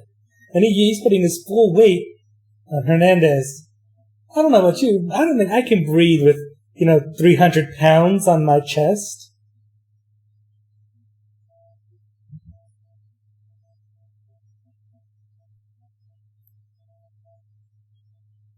Yeah. I mean, and then, well, not only that, and then the wife comes up, and then she's like, you need to stop recording. And then their daughter comes up, and he's like, you need to stop recording, that's illegal. And then some other friend of theirs comes up, and he stands in front of the guy, and he's like, you can't be recording here. Shouldn't be recording here, stop recording. I mean, all of them are trying to get the camera away.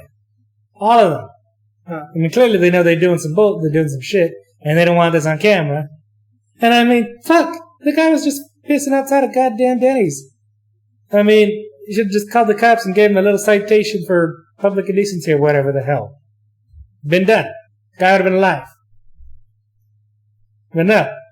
Some big shot thinks they can just take the law into their own hands. And they'll be like, my wife's a sheriff. That's for I'm a sheriff. Let me do some shit about that. There you go. That's the correct answer. No, it's not. The most correct answer. That is the absolutely most incorrect answer. Take the law in your own hands. It's fine.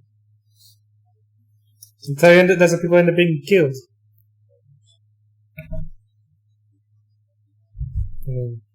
Huh? Oh. Unless you can read lips, motherfucker! Anyway. I'll review the video. My mic was still active. Yeah, but I don't know. Can't hear your mic, so I don't know. No, your mic isn't good enough. Cute. Ha! Dangly things. Anyways. Alright, everybody. Okay, everybody, thank you for joining us on Table Talk Thursday, episode 9. Oh my god, my fucking arms just popped 1,000 times. Yes, thank you everybody for joining us. This has been your host, HyperBrother_1, and this guy over here. Co-host, Raining Death 909. Join us again next week, and we will continue to cover the news and inform you and have our little arguments and such. Maybe at some point he'll actually start streaming. I don't know. I have equipment coming in on Saturday, and I will start streaming games, and you can check out my channel. And fuck you, I will listen back to this, and I will hear what you said. It'll be easy, because all I gotta do is check the line. Check the end.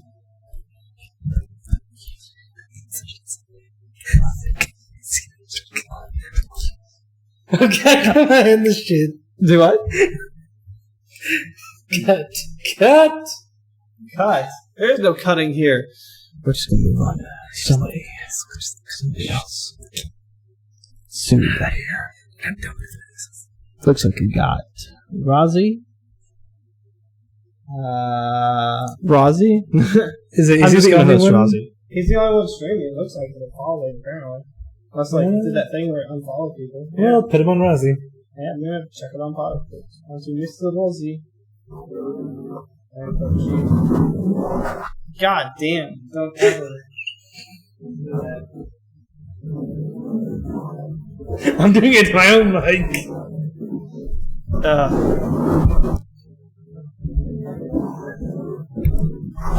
My ear holes. Alright, so now we're going to pass it off to the Rozzy man. He seems to be playing PUBG. It says something about drinks in PUBG. Let me just go check it out real quick. PUBG is boring Russian. This live. Did I not hit the most massive online multiplayer shooter number 17? What the fuck are you talking about? I'm saying what PUBG is. It's just random Russian shooter number 3. Story of talking to himself and shit. I don't know what the fuck he's doing. Alright, let's see what Mr. Rose is doing. You gotta kill the Scus.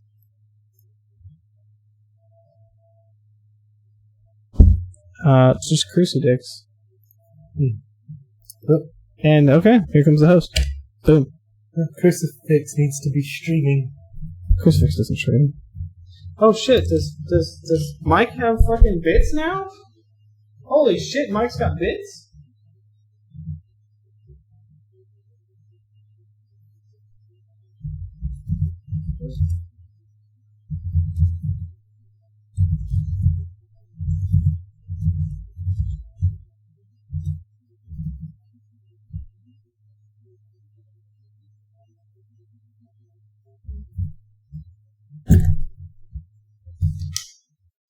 Oh, right.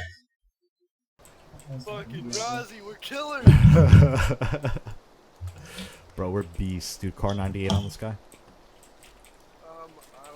Yeah, that's he's Yeah, I joined can give you some. That I got dropped out of? I only took, no. I only took painkillers. Oh.